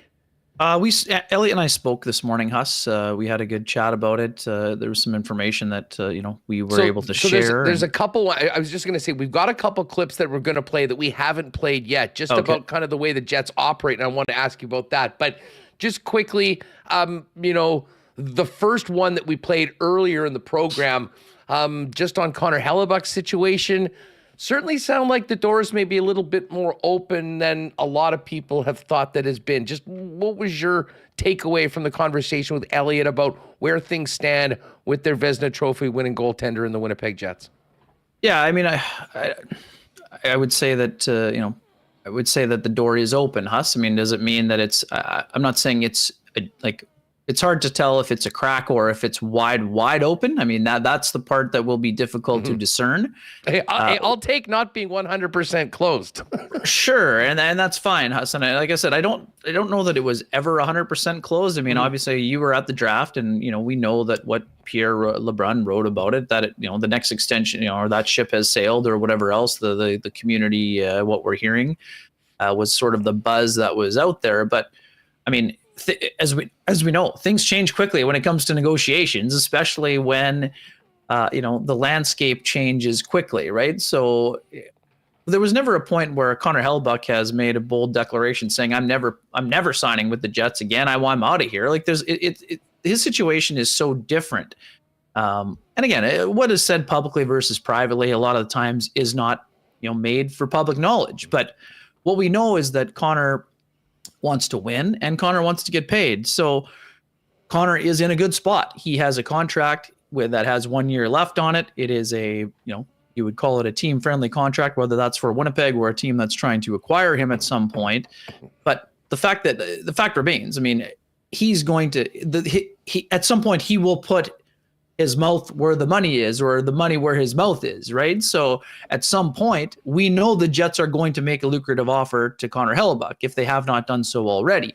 Now, the term has always been the sticking point that you and I have been discussing for the last couple of months, but I don't think it was ever, I know what you were talking about with Brandon. I mean, the Jets were never shopping him, but at the same time, when you have a expiring asset, the job of the general manager is to listen. So what I think is interesting is that, because of the way, it's super interesting because of how goalies are being viewed, the workhorse versus the 1A and 1B, right? So Connor is going to have incredible value no matter what, whether he's a 55, Connor's not going down to a 40-40 job share at any time in the near future here. So whether it's going to be, 58 to 62 rather than 65 or 67, that's the interesting part when it comes to the Jets. But what I think is important is that Connor does enjoy it here for sure. But at the same time, he's going to be making that next commitment for him is super interesting. Like a lot of us, I think a lot of us viewed Connor's, words at the podium as a bit of a goodbye. Now, I don't think that was necessarily Hellebuyck's intention, but you're always reading between the lines, us, right? So it sort of sounded, he was asked a direct question about legacy. So naturally, his answer was reflective of that question. It wasn't that he brought it up saying, I'm probably going to be out of here, or this has been a real slice, peace out. Like, it just depends on where the marketplace is. It's super interesting for Hellebuyck because of his age, Huss, right? And it's so funny. I wrote about this at sportsnet.ca. Yes, this is uncharted territory for the Jets, but it's not completely out of the ordinary, right? Look no further than the Bufflin Lads situation of 2015-16. The captain of the Winnipeg Jets and the most impactful player, a bona fide number one defenseman, went into the last year of an expiring contract. One of those players was signed on February 8th, and the other player was traded a couple weeks later for a package involving futures. Now, the Jets missed the playoffs that year, but there are some parallels to the situation today. Obviously, the Jets have never had a number one center and a elite level Vezina caliber goaltender going into the last year of an expiring deal. But I see some real parallels in that situation. Now, does that mean one will be signed and one will be traded at the deadline? I'm not here to make that kind of assessment right now. But I do think the one difference, I think, Huss, is that the Jets are going to need clarity on Hellebuyck's situation before they proceed with Mark Scheifele and the potential for anything else there. Whereas what we saw with Ladd and Byfuglien, I think the offers were more of a concurrent situation where, or at least there was some overlap in terms of when the offers were made. Now, obviously, when Byfuglien accepted his 5-year extension, then it was basically a fait accompli that Ladd would be gone. So I'm not saying it's the same in that regard. Well, let me ask you just, I mean, for your point, how would you, listen, if Hellebuyck is the guy that they're going to first, how does Hellebuyck, whether he's in or whether he, you know, listen, I'm going to be signing elsewhere, how does that affect Scheifele in your mind? Yeah, I mean, how does it affect him mentally, or no, the situation? Like, I mean, you kind of said that it was Hellebuyck first and then Scheifele. What's the connection between those two, like the choices for the club, if they're even open to potentially extending Mark Scheifele, like we believe that they certainly are with Hellebuyck? Sure, and that's what I mean. There is that I think that it's going to be a big number to sign Hellebuyck, right? Whether it's 8.5 or 9.5, I don't think he's going to get to 10 million like you were talking about with Brandon. But I mean, who knows? If it's a shorter deal, maybe they go a higher number. But I think the similarity is there because I'm not sure the Jets, even if the cap is on the rise, I'm not sure the Jets are in a position where they could extend Hellebuyck at, let's say, 9.75 and then also extend Scheifele at some number above 8.5 and probably, would he want to get to, we've talked about this before. I mean, I think Mark would like to get in the north of 9.5 range himself. Now, whether he gets there or not remains to be seen. But I too would like to get 9.5. Fair enough, Us. But one thing Mark has that you don't is 6 seasons of being a point a game player and 142 goal season. But that's fair. That's neither here nor there. But I think it may be pertinent to that part of the discussion, as you know. So it's interesting. I mean, is this new information? I mean, sure. At one point, it looked like there was probably, I don't think it was ever a 0% chance, but I would say it's probably gone from a, let's say 10% or 10 to 15% to, let's say maybe it's in the 30s or 40s now. I would say I'm not sure it's 50-50 yet, Huss, but I would say that that number is certainly on the rise in terms of the ability to at least make the bold pitch. Now, we've talked about this for months, bordering on years. I think the fact that the Jets are going to make it, they have made it clear by their actions to this point, but I think that the whole notion of a rebuild, even if it's, again, things could change depending on what happens with Scheifele and Hellebuyck, but it will be made clear to Connor Hellebuyck, whose aspirations of winning are quite common and public knowledge, that the Jets will not be enduring a rebuild during this next phase of hockey.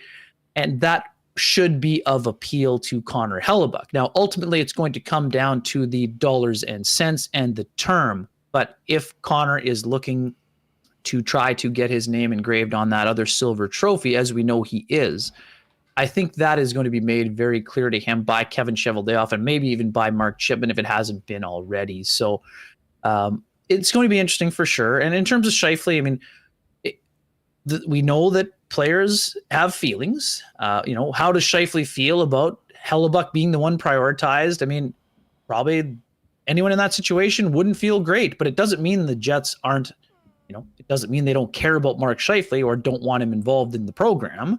It just means that they're valuing the elite level goaltender over a first line center. Now, Huss, what we know, it's very difficult to find either one of those positions and often more difficult to replace both of them. But I think when we talk about organizational depth, that's how we started this conversation. organizational depth is deeper at center, even though maybe whether or not there's a first line bona fide point of game center in there yet, we're not sure. But we don't see a Vezina caliber goaltender, at least, in the could Dom DiVincentis grow into one at some point? Of course, but there isn't a natural successor to the throne in the goaltending department, unless Laurent Brossoit sticks around for a long term, depending on what happens with Hellebuyck. But even there, Brossoit's got to spend one full season as a starter before he can even get himself into a Vezina discussion, right? Now, that's the other part of the equation. Kenny, listen, we don't have a lot of time because Hacksaw's coming up, but Remo, if you can, get clip number 2. This is a really interesting little tidbit from Elliotte from earlier today. And, you've dealt with the Jets for a long time. I just kind of wanted to get your reaction to it. This was Elliotte Friedman discussing conversation he had with a former Jets player on 32 Thoughts.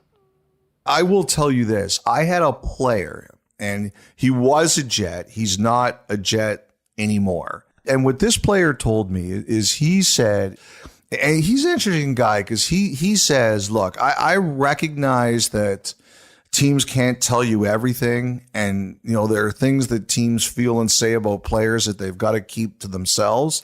But he said if there was one thing he would change about the Jets, it's for their key players or their players who are coming to the ends of their contracts. He wishes that the Jets gave them more information about what they were thinking. So there's this an interesting bit of, the way things are run. Did that surprise you at all when you heard Elliotte have that from him? How would you compare that maybe to some of the other teams around the league that, you've worked with or heard things about? How unique is this a little bit? And is that maybe an Achilles heel of the way the Jets are running things right now? Yeah, so, I don't deal with enough people high enough on the food chain there to really give an assessment of how the Jets do it in comparison to the Leafs or the Oilers or with some of the other smaller market teams. But I would say it's certainly an important part of the equation, and that it kind of goes back to what we're talking about right now with Hellebuyck and Scheifele, right? I'm not saying that Scheifele has been kept in the dark, but if the goalie is a priority, then naturally the other player is kind of wondering what's going to be happening here. And I would think that, from some of the whispers and maybe some of the other people you talk around the league, I think this has happened. I would say this probably dates back to the between the 2018 and 2020 years where there was a lot of turnover. And a lot of those times, some of the players on expiring contracts were probably wished they had seen a little bit more direction in terms of maybe how it related to them. But it's sort of always, it's interesting. But again, and Elliotte made it very clear, Huss. It wasn't in the clip, but in reading what was said, this isn't, I don't think it's unique to Winnipeg as an organization, but I would say too, I think transparency in those situations is probably, would be something that all players would invite, but it's easy to say that. And it's more of a thing where the Jets probably don't want to overcommit to someone. And then the player is saying, well, but you said it was this, right? Yeah. It's easy to say, Huss. Every player wants transparency. Of course they do. But at the same time, the organization doesn't want to be pigeonholed and say, who was the player, Ken? Who was it? Let's just get to it. Let's get our why not question of the day. Who was Elliotte Friedman talking to? I can't say, but I think I have a pretty good idea. But I certainly would have covered having covered the team every year, I would have had to have covered the player. And I just don't think this is a singular situation, but I also don't think it's something where it's something that all players are kept in the dark necessarily. I just think that I do think that there are players in situations that, but it's also different because of we've talked about the challenges in the marketplace at times. So it's hard to overcommit to something because of some of the other factors in terms of attracting players and everything else. But I'd be curious to see how other places say. Huss, that's a great question, but I think people in other markets would have to answer it because I'm not around every other team. This is the team that I'm around. It's interesting. That is not something that I've ever really even thought about until hearing that today. And obviously there's different management styles with different teams, and maybe some of this just because of the importance of those two players and everything that's happening kind of coming out a bit more. Weber, have a great weekend. Enjoy the Banjo Bowl. Enjoy NFL Week 1. And we'll look forward to talking to you next week right here on WST, buddy. Thanks for doing this. Yeah, thanks for having me. And one quick shout out. I know you know that it's happened. The intervention has taken place so big thanks to Corey and the folks at Breezy, and also obviously to Marshall Paterson for being at the controls here. We have a lot of TrackMan data. We tracked 58 putts.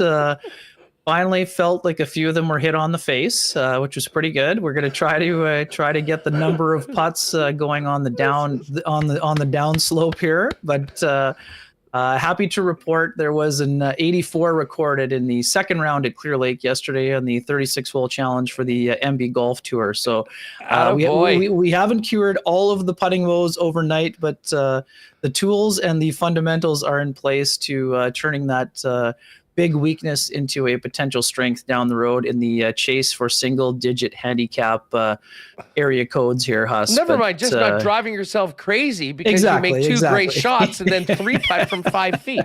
Pretty simple. Thanks for doing this, man. Have a great weekend. Yeah, cheers. Thanks for having me, and we'll look forward to talking next week. You got it. All right, good stuff with Kenny. Marbles still to come. We're going to be talking to Hacksaw in just a minute, but pay attention.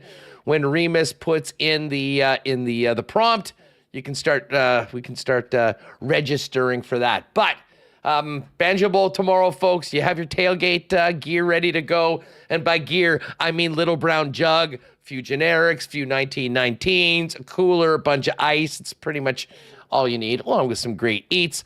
Pop by the Little Brown Jug down on William Avenue if you want to taste them all. And of course, you can get Little Brown Jug just in time for the Banjo Bowl anywhere that sells great beer.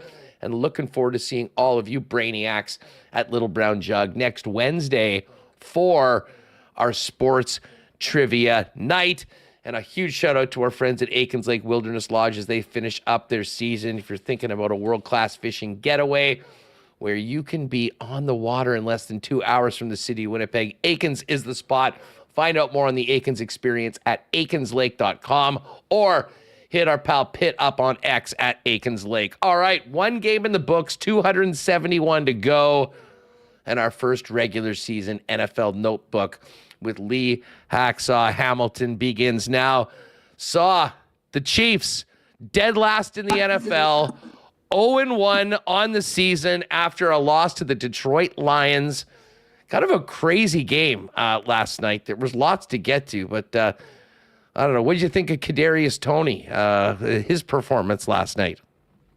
Nice to chat with you. I can sense this lead-in that you're not real happy. In fact, I'm kind of surprised you even showed up for work today. Hey, you know what? You got to take the wins and the losses. As I said, I'd rather lose the first one than the last one, but someone was there for the taking, even without Chris Jones, even without Travis Kelce.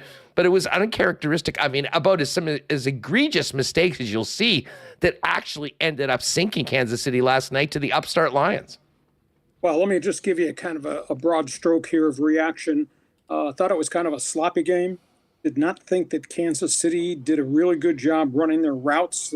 There are 3 to 4 pass patterns where guys are in the same zone or crisscrossing right in front of each other. And that's a byproduct of young receivers. So they're going to tighten the screws on discipline to run routes. They did get guys open, and Mahomes got the ball there, and they dropped them. Or they turned their head, or clanked off their hands. I thought the receivers really played war. They just was not a crispness that we would normally see in the routes and the passing game. Not having Kelce there is probably a piece of the equation.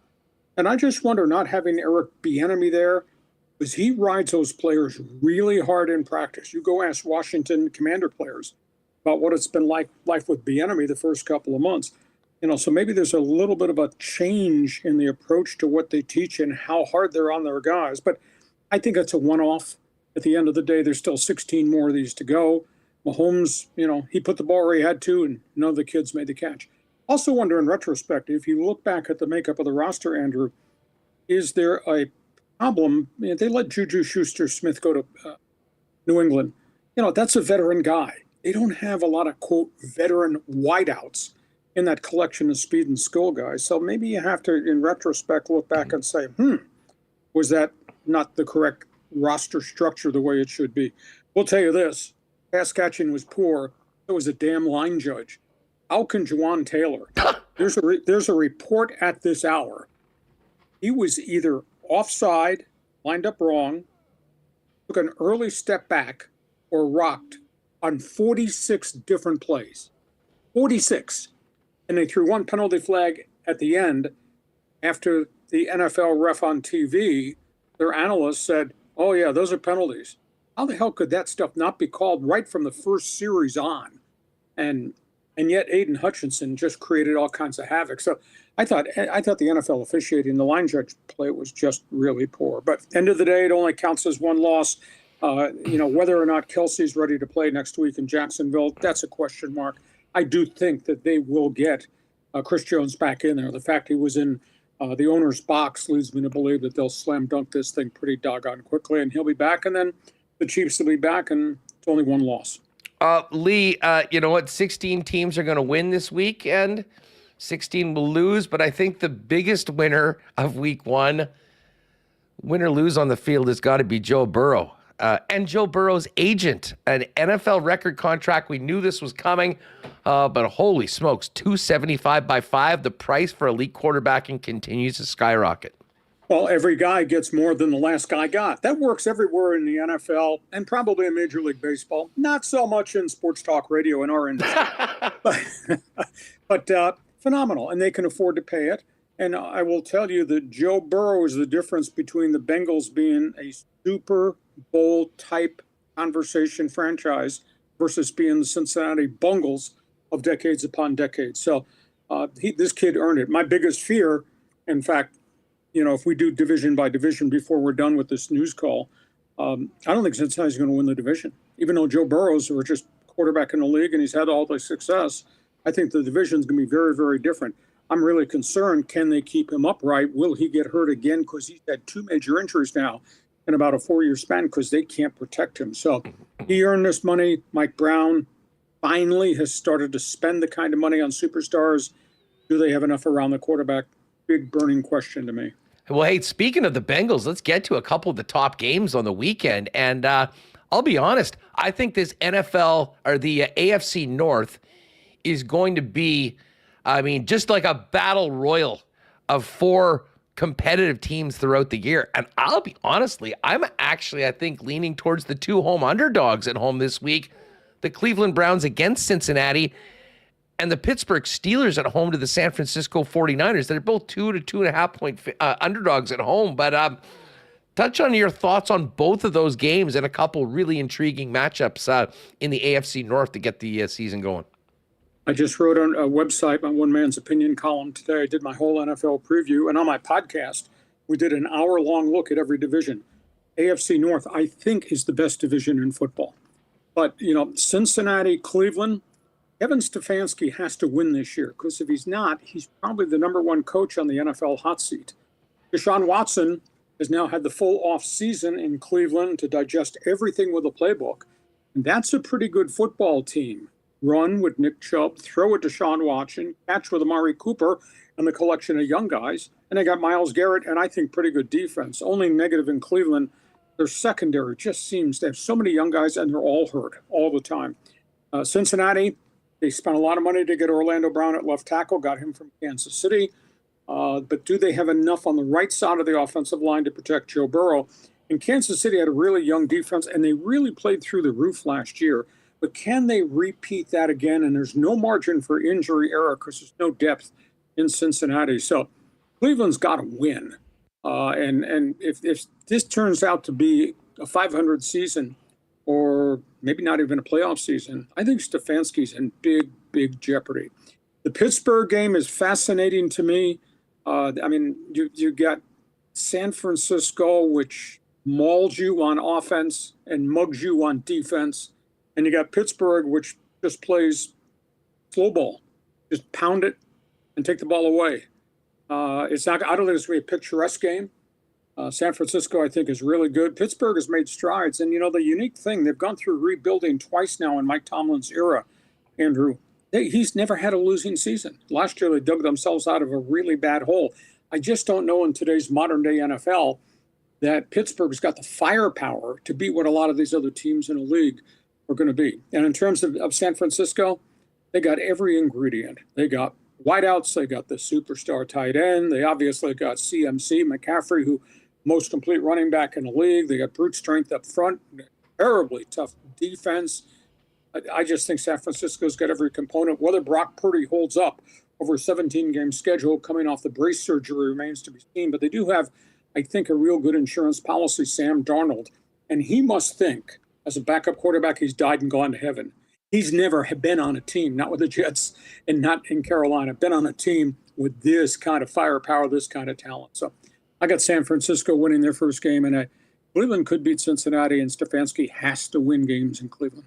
You know, when you look at the top games, I mean, it's easy to sort of focus in on the AFC, but there's a reason why. It seems like it's, a much stronger conference.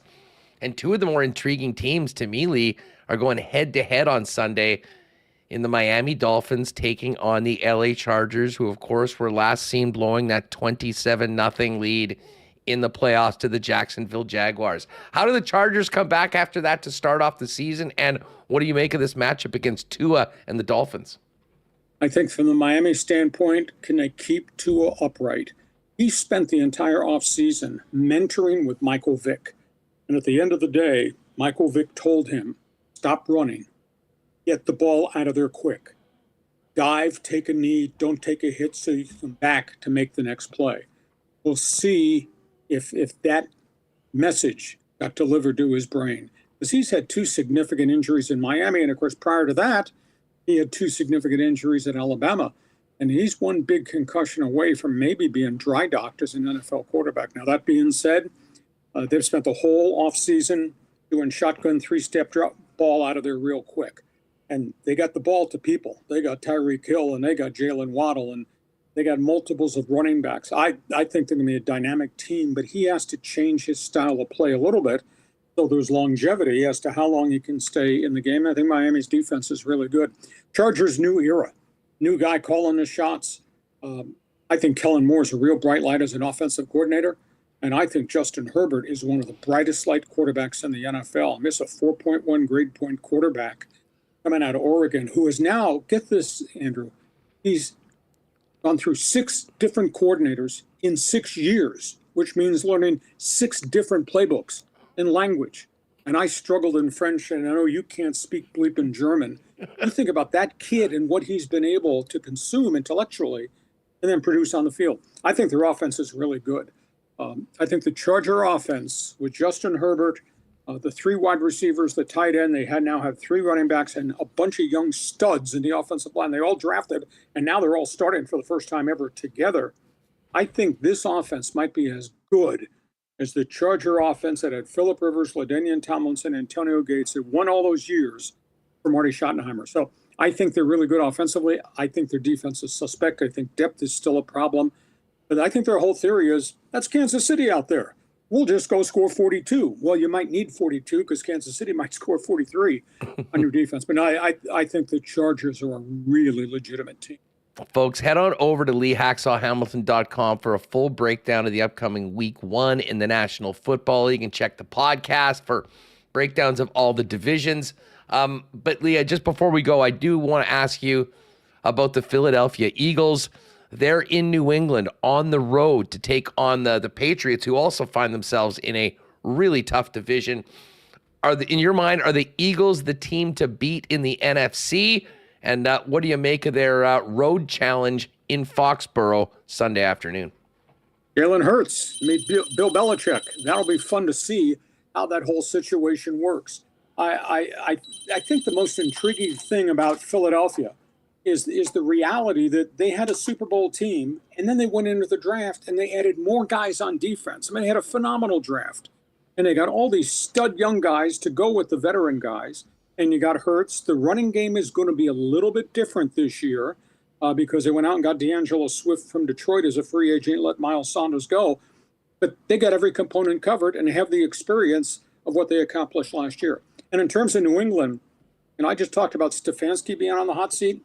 If this does not turn out to be a playoff season in New England, and Belichick is 24-25 since Tom Brady left, Belichick might not be long for staying in Foxborough because that owner wants to win and that owner can get impatient. Now, that being said, I'm going to be interested to see the link up between the quarterback, Mac Jones, and the return of Bill O'Brien as offensive coordinator.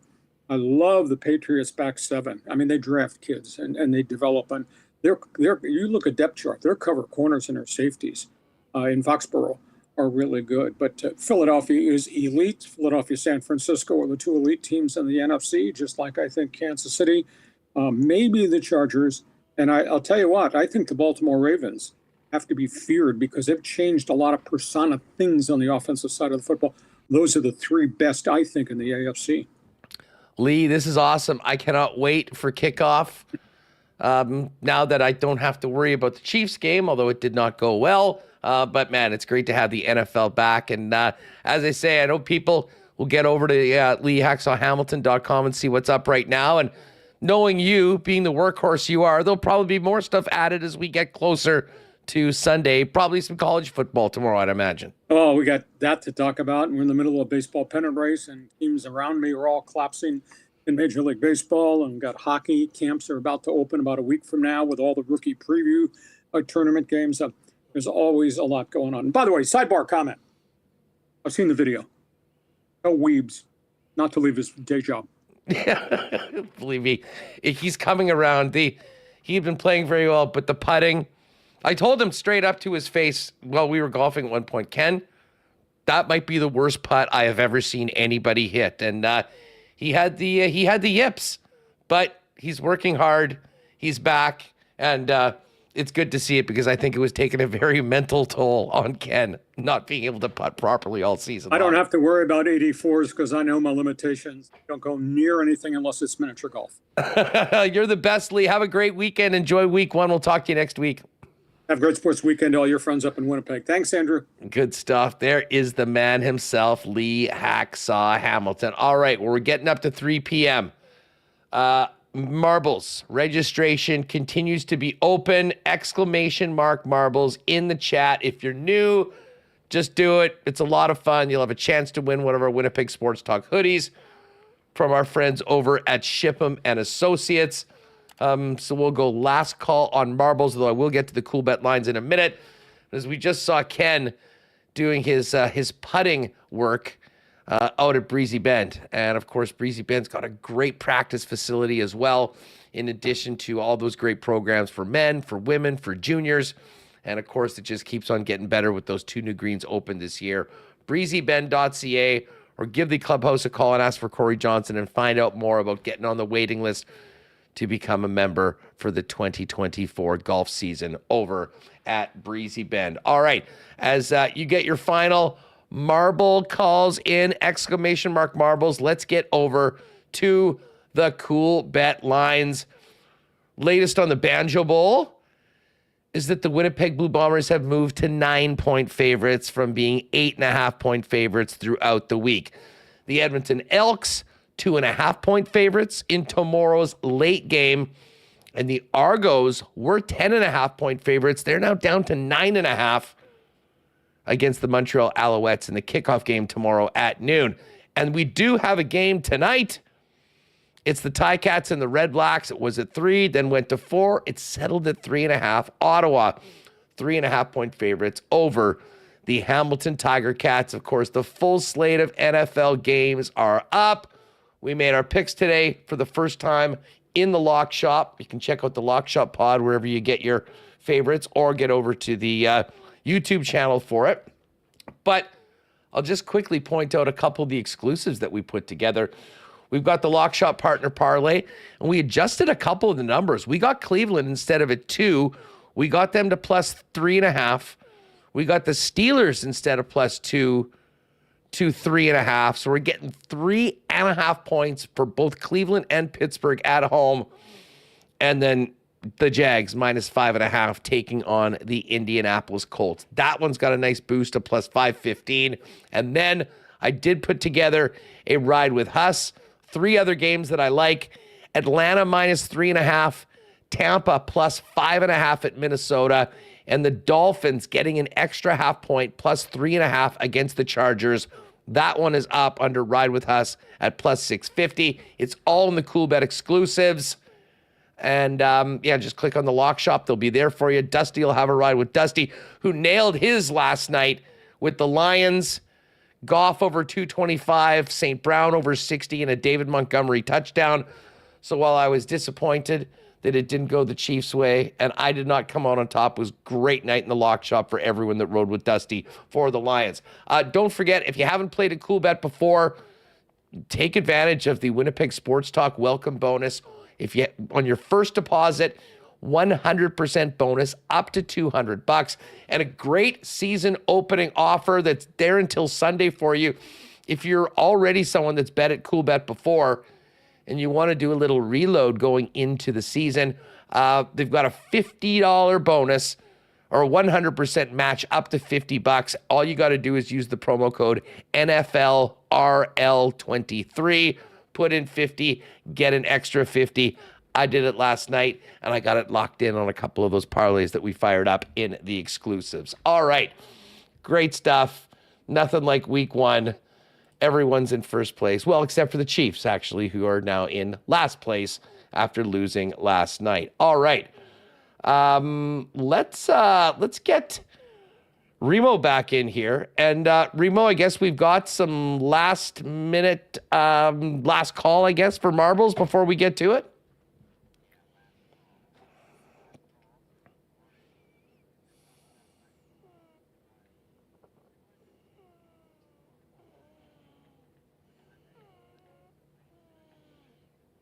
Yeah, whoa. Come on, folks.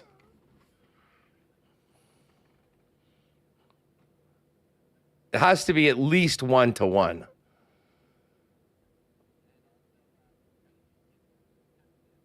Sorry, my microphone was muted.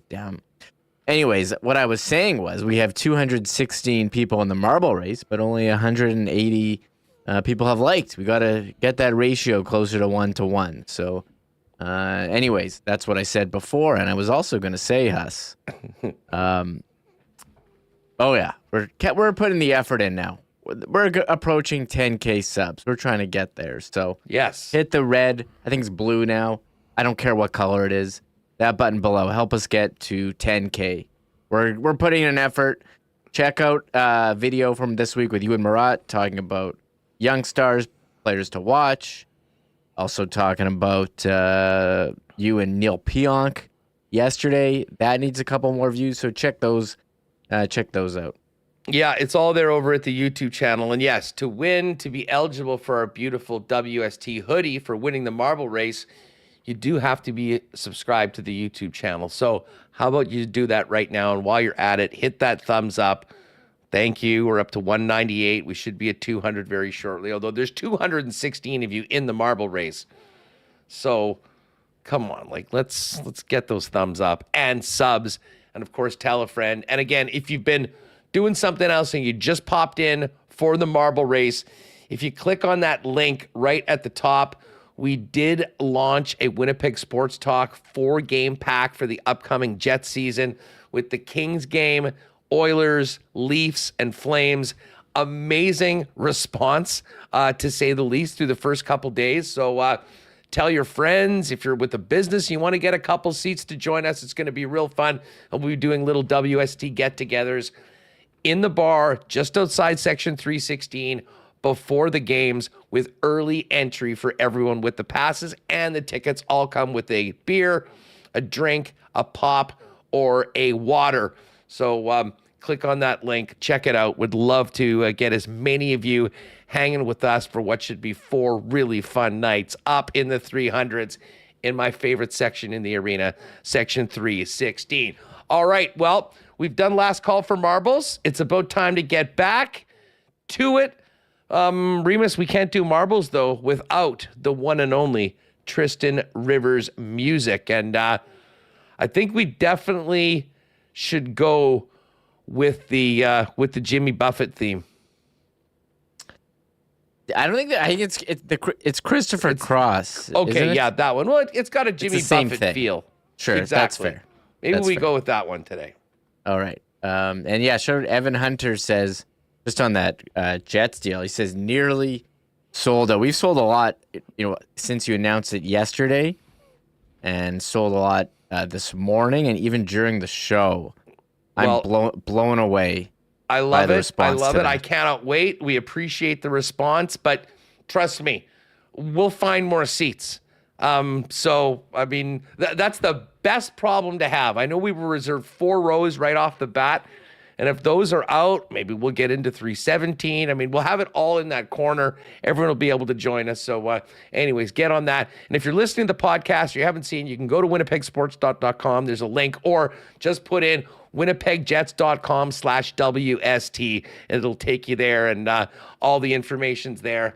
Cannot wait to see you all as we welcome Pierre-Luc Dubois back to the Peg on the 17th of October for our first game. Yeah, before I hit the music, I don't have the list of everyone who's in, but I know Running Man in chat wrote that he bought a ticket. So shout out, love it, to Running Man. Oh, Hockey Mom said she's in. She was at the Gold Eyes game. Yes, Hockey Mom, right on. That's great. So man, we've got a crew here for this. This should be fun. Anyway, it's going to be so fun. All right, let's hit the music, Tristan Rivers music, and then it is Marbles time. Marbles back on WST.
Right on. A great intro. That's actually one of my favorite ones. All right, it's Marbles time. Anyone new? We always assume that everyone's done this a bunch of times. We should always be cognizant that there are probably people that have just found the channel.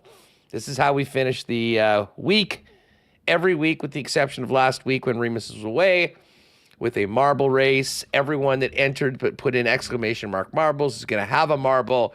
The winner will get the coveted WST version of the Masters green jacket, the blue Winnipeg Sports Talk hoodie from our pal Shippy over at Ship and Associates. All right, Commissioner Remis, where are we going today? What track? We got 220 entrants, Huss, and shout out to Bridget and Chad Bardo, who said she's also in for the WST 4-game pack. Love it. So that's Bridget's been a great supporter since day one, coming out to everything. And yes. Obviously, we can we'll chat about that. We're going to be at FanFest. If you are looking for individual tickets for any particular game, though, they are on sale today. But Remo, let's fire this up. It's just about the weekend. Do you want him to throw in? People are asking for Murat's mom to be in the... Sure. Murat's mom can get a marble, and Strevler's definitely getting a marble for coming back into Winnipeg. And if he wins, we can deliver him the hoodie tomorrow at the Princess Auto tailgate when he's signing autographs at 1:30. Okay. Also threw in Neil Pionk and Randy Ambrosie. So if you missed those interviews, check them out earlier today or yesterday's show with Pionk. Great chat, Murat. Speaking of Murat's mom, Murat giving you some great praise for Neil Pionk on that conversation yesterday. Oh, did he? Nice. Appreciate that. He said, always. I don't know. He said Neil Pionk's usually pretty calm, but he sounds really fired up for the season. Loved hearing, calling those guys who got traded. He's like, hey, I know what it's like going from New York to Winnipeg, going LA to Winnipeg.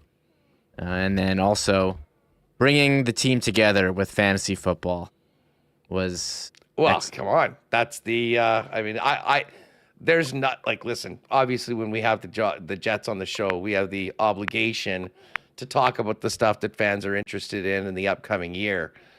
But to be perfectly honest, I love asking the guys of what's happening behind the scenes, and there's nothing. Like, just think of your friend group. There's nothing that gets everyone more riled up, contentious, than the fantasy season, and everyone's fired up heading into week 1 of NFL. So we will do that.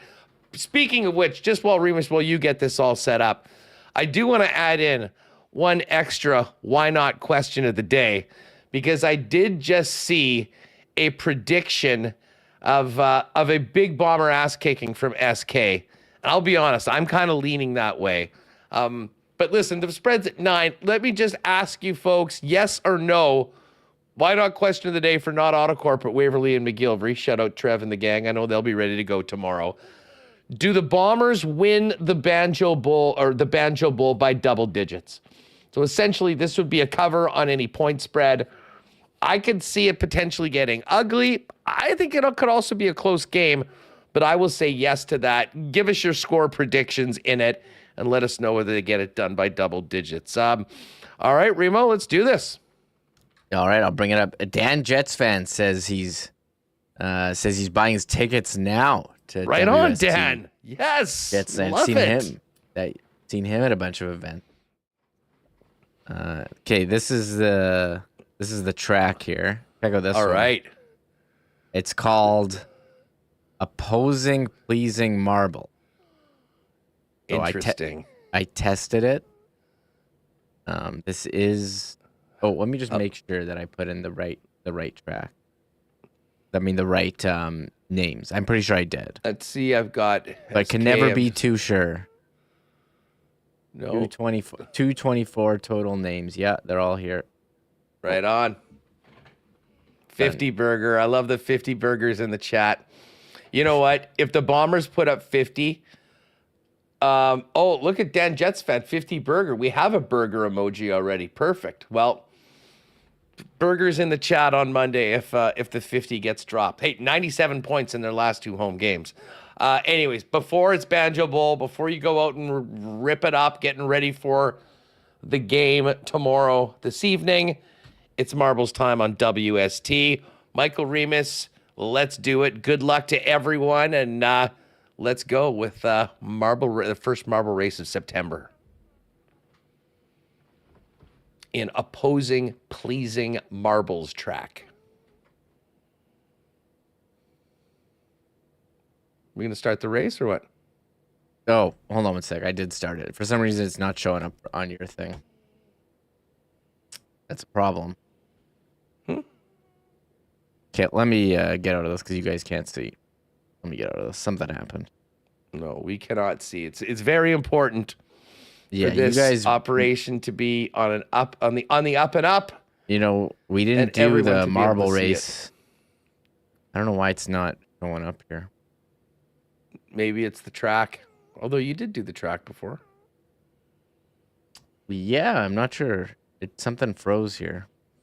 But shout out to Joey Panku said he's about to pull the trigger on a couple tickets, Huss. So like this is getting, Panks, let's go. This is getting wild here. I'm so excited for this.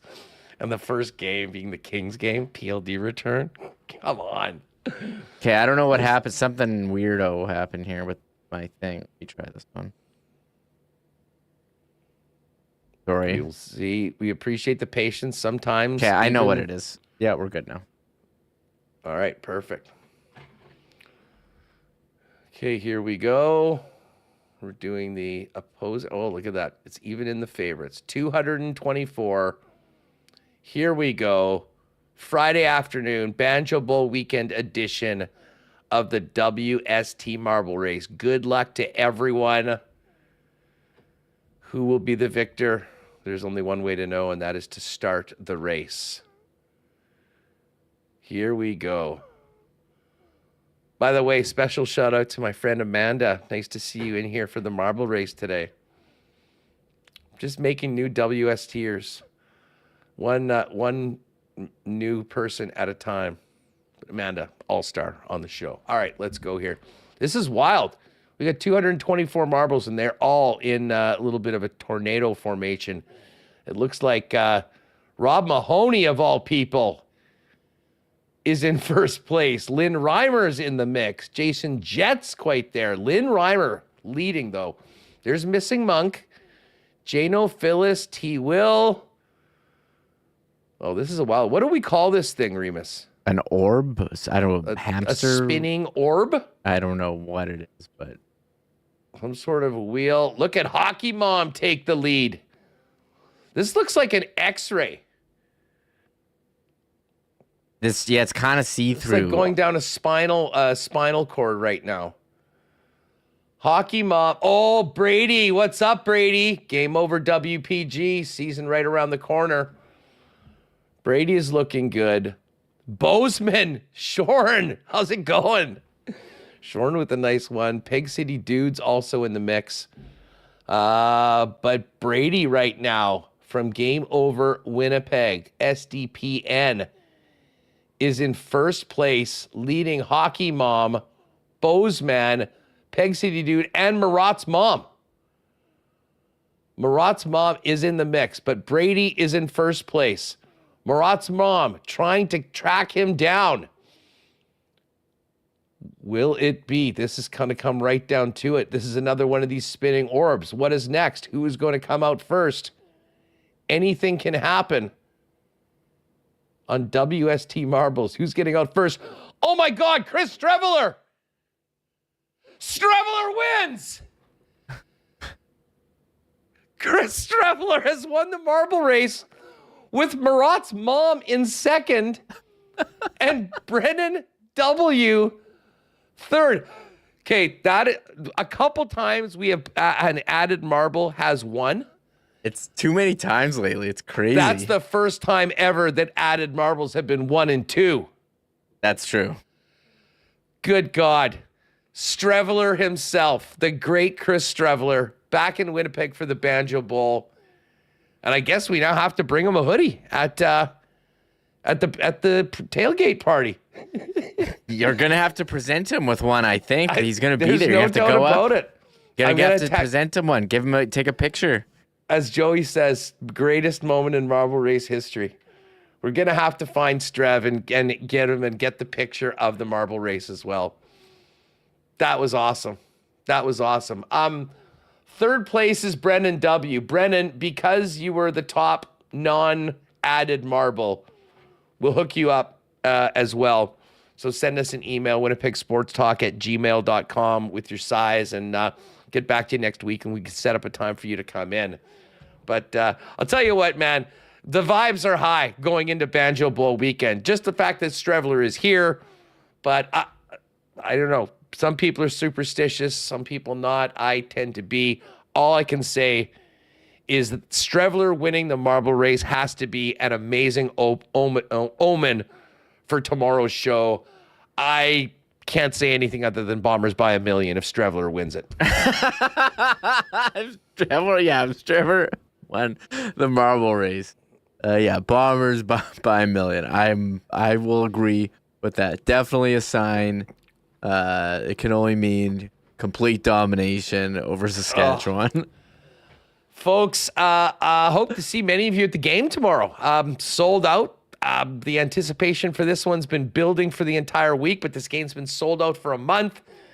It was fun talking to Randy Ambrosie earlier. You can just see how huge this is for the Canadian Football League as this rivalry continues to get out and grow. Shout out to the Rider fans that make the trip. It's going to be a real fun weekend. Obviously, everyone have fun. Be kind to each other, even if you're giving some gentle ribbing to the other squad. And they'll probably be doing that before the game because of the win last week. After the game, I have a feeling it'll be the other way around. But, man, can't wait for it. I will see you there at the stadium in the North End for those of you that are at the game. And, Remo, then a full slate of NFL on Sunday. And not that I'm in a hurry to get to Monday, but I'm kind of already looking forward to Monday's show, talking Banjo Bowl, talking NFL, and being that much closer to the Jets Young Stars tournament with the roster release today. Yeah, I agree. I was also just thinking about Monday's show, how great it's going to be to recap the Banjo Bowl if the Bombers do, in fact, win by 1 million points, which is clearly happening now that Chris Trevor won the Bomber and also the Marble Race. And also, NFL Week 1. We're getting closer to some players in Winnipeg Jets jerseys on the ice in games. That is the Young Stars tournament in Penticton, which will be streamed at winnipegjets.com. So a lot going on here. This is fun. Certainly was. Oh, there's Mary Jane throwing the dubs up in the chat. Mary Jane, you have an awesome weekend and well done on a nice marble race. And yeah, let's get the pod up. The weekend's officially here. Banjo Bowl, 3 p.m. tomorrow. Hopefully we'll see you there, folks.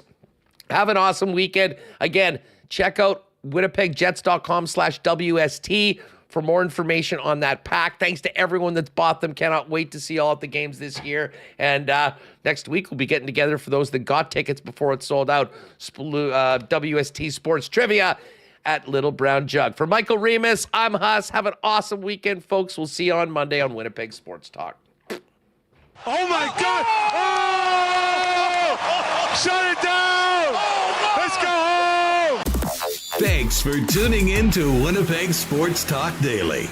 Make sure to subscribe on YouTube and your favorite podcast feed at winnipegsportstalk.com.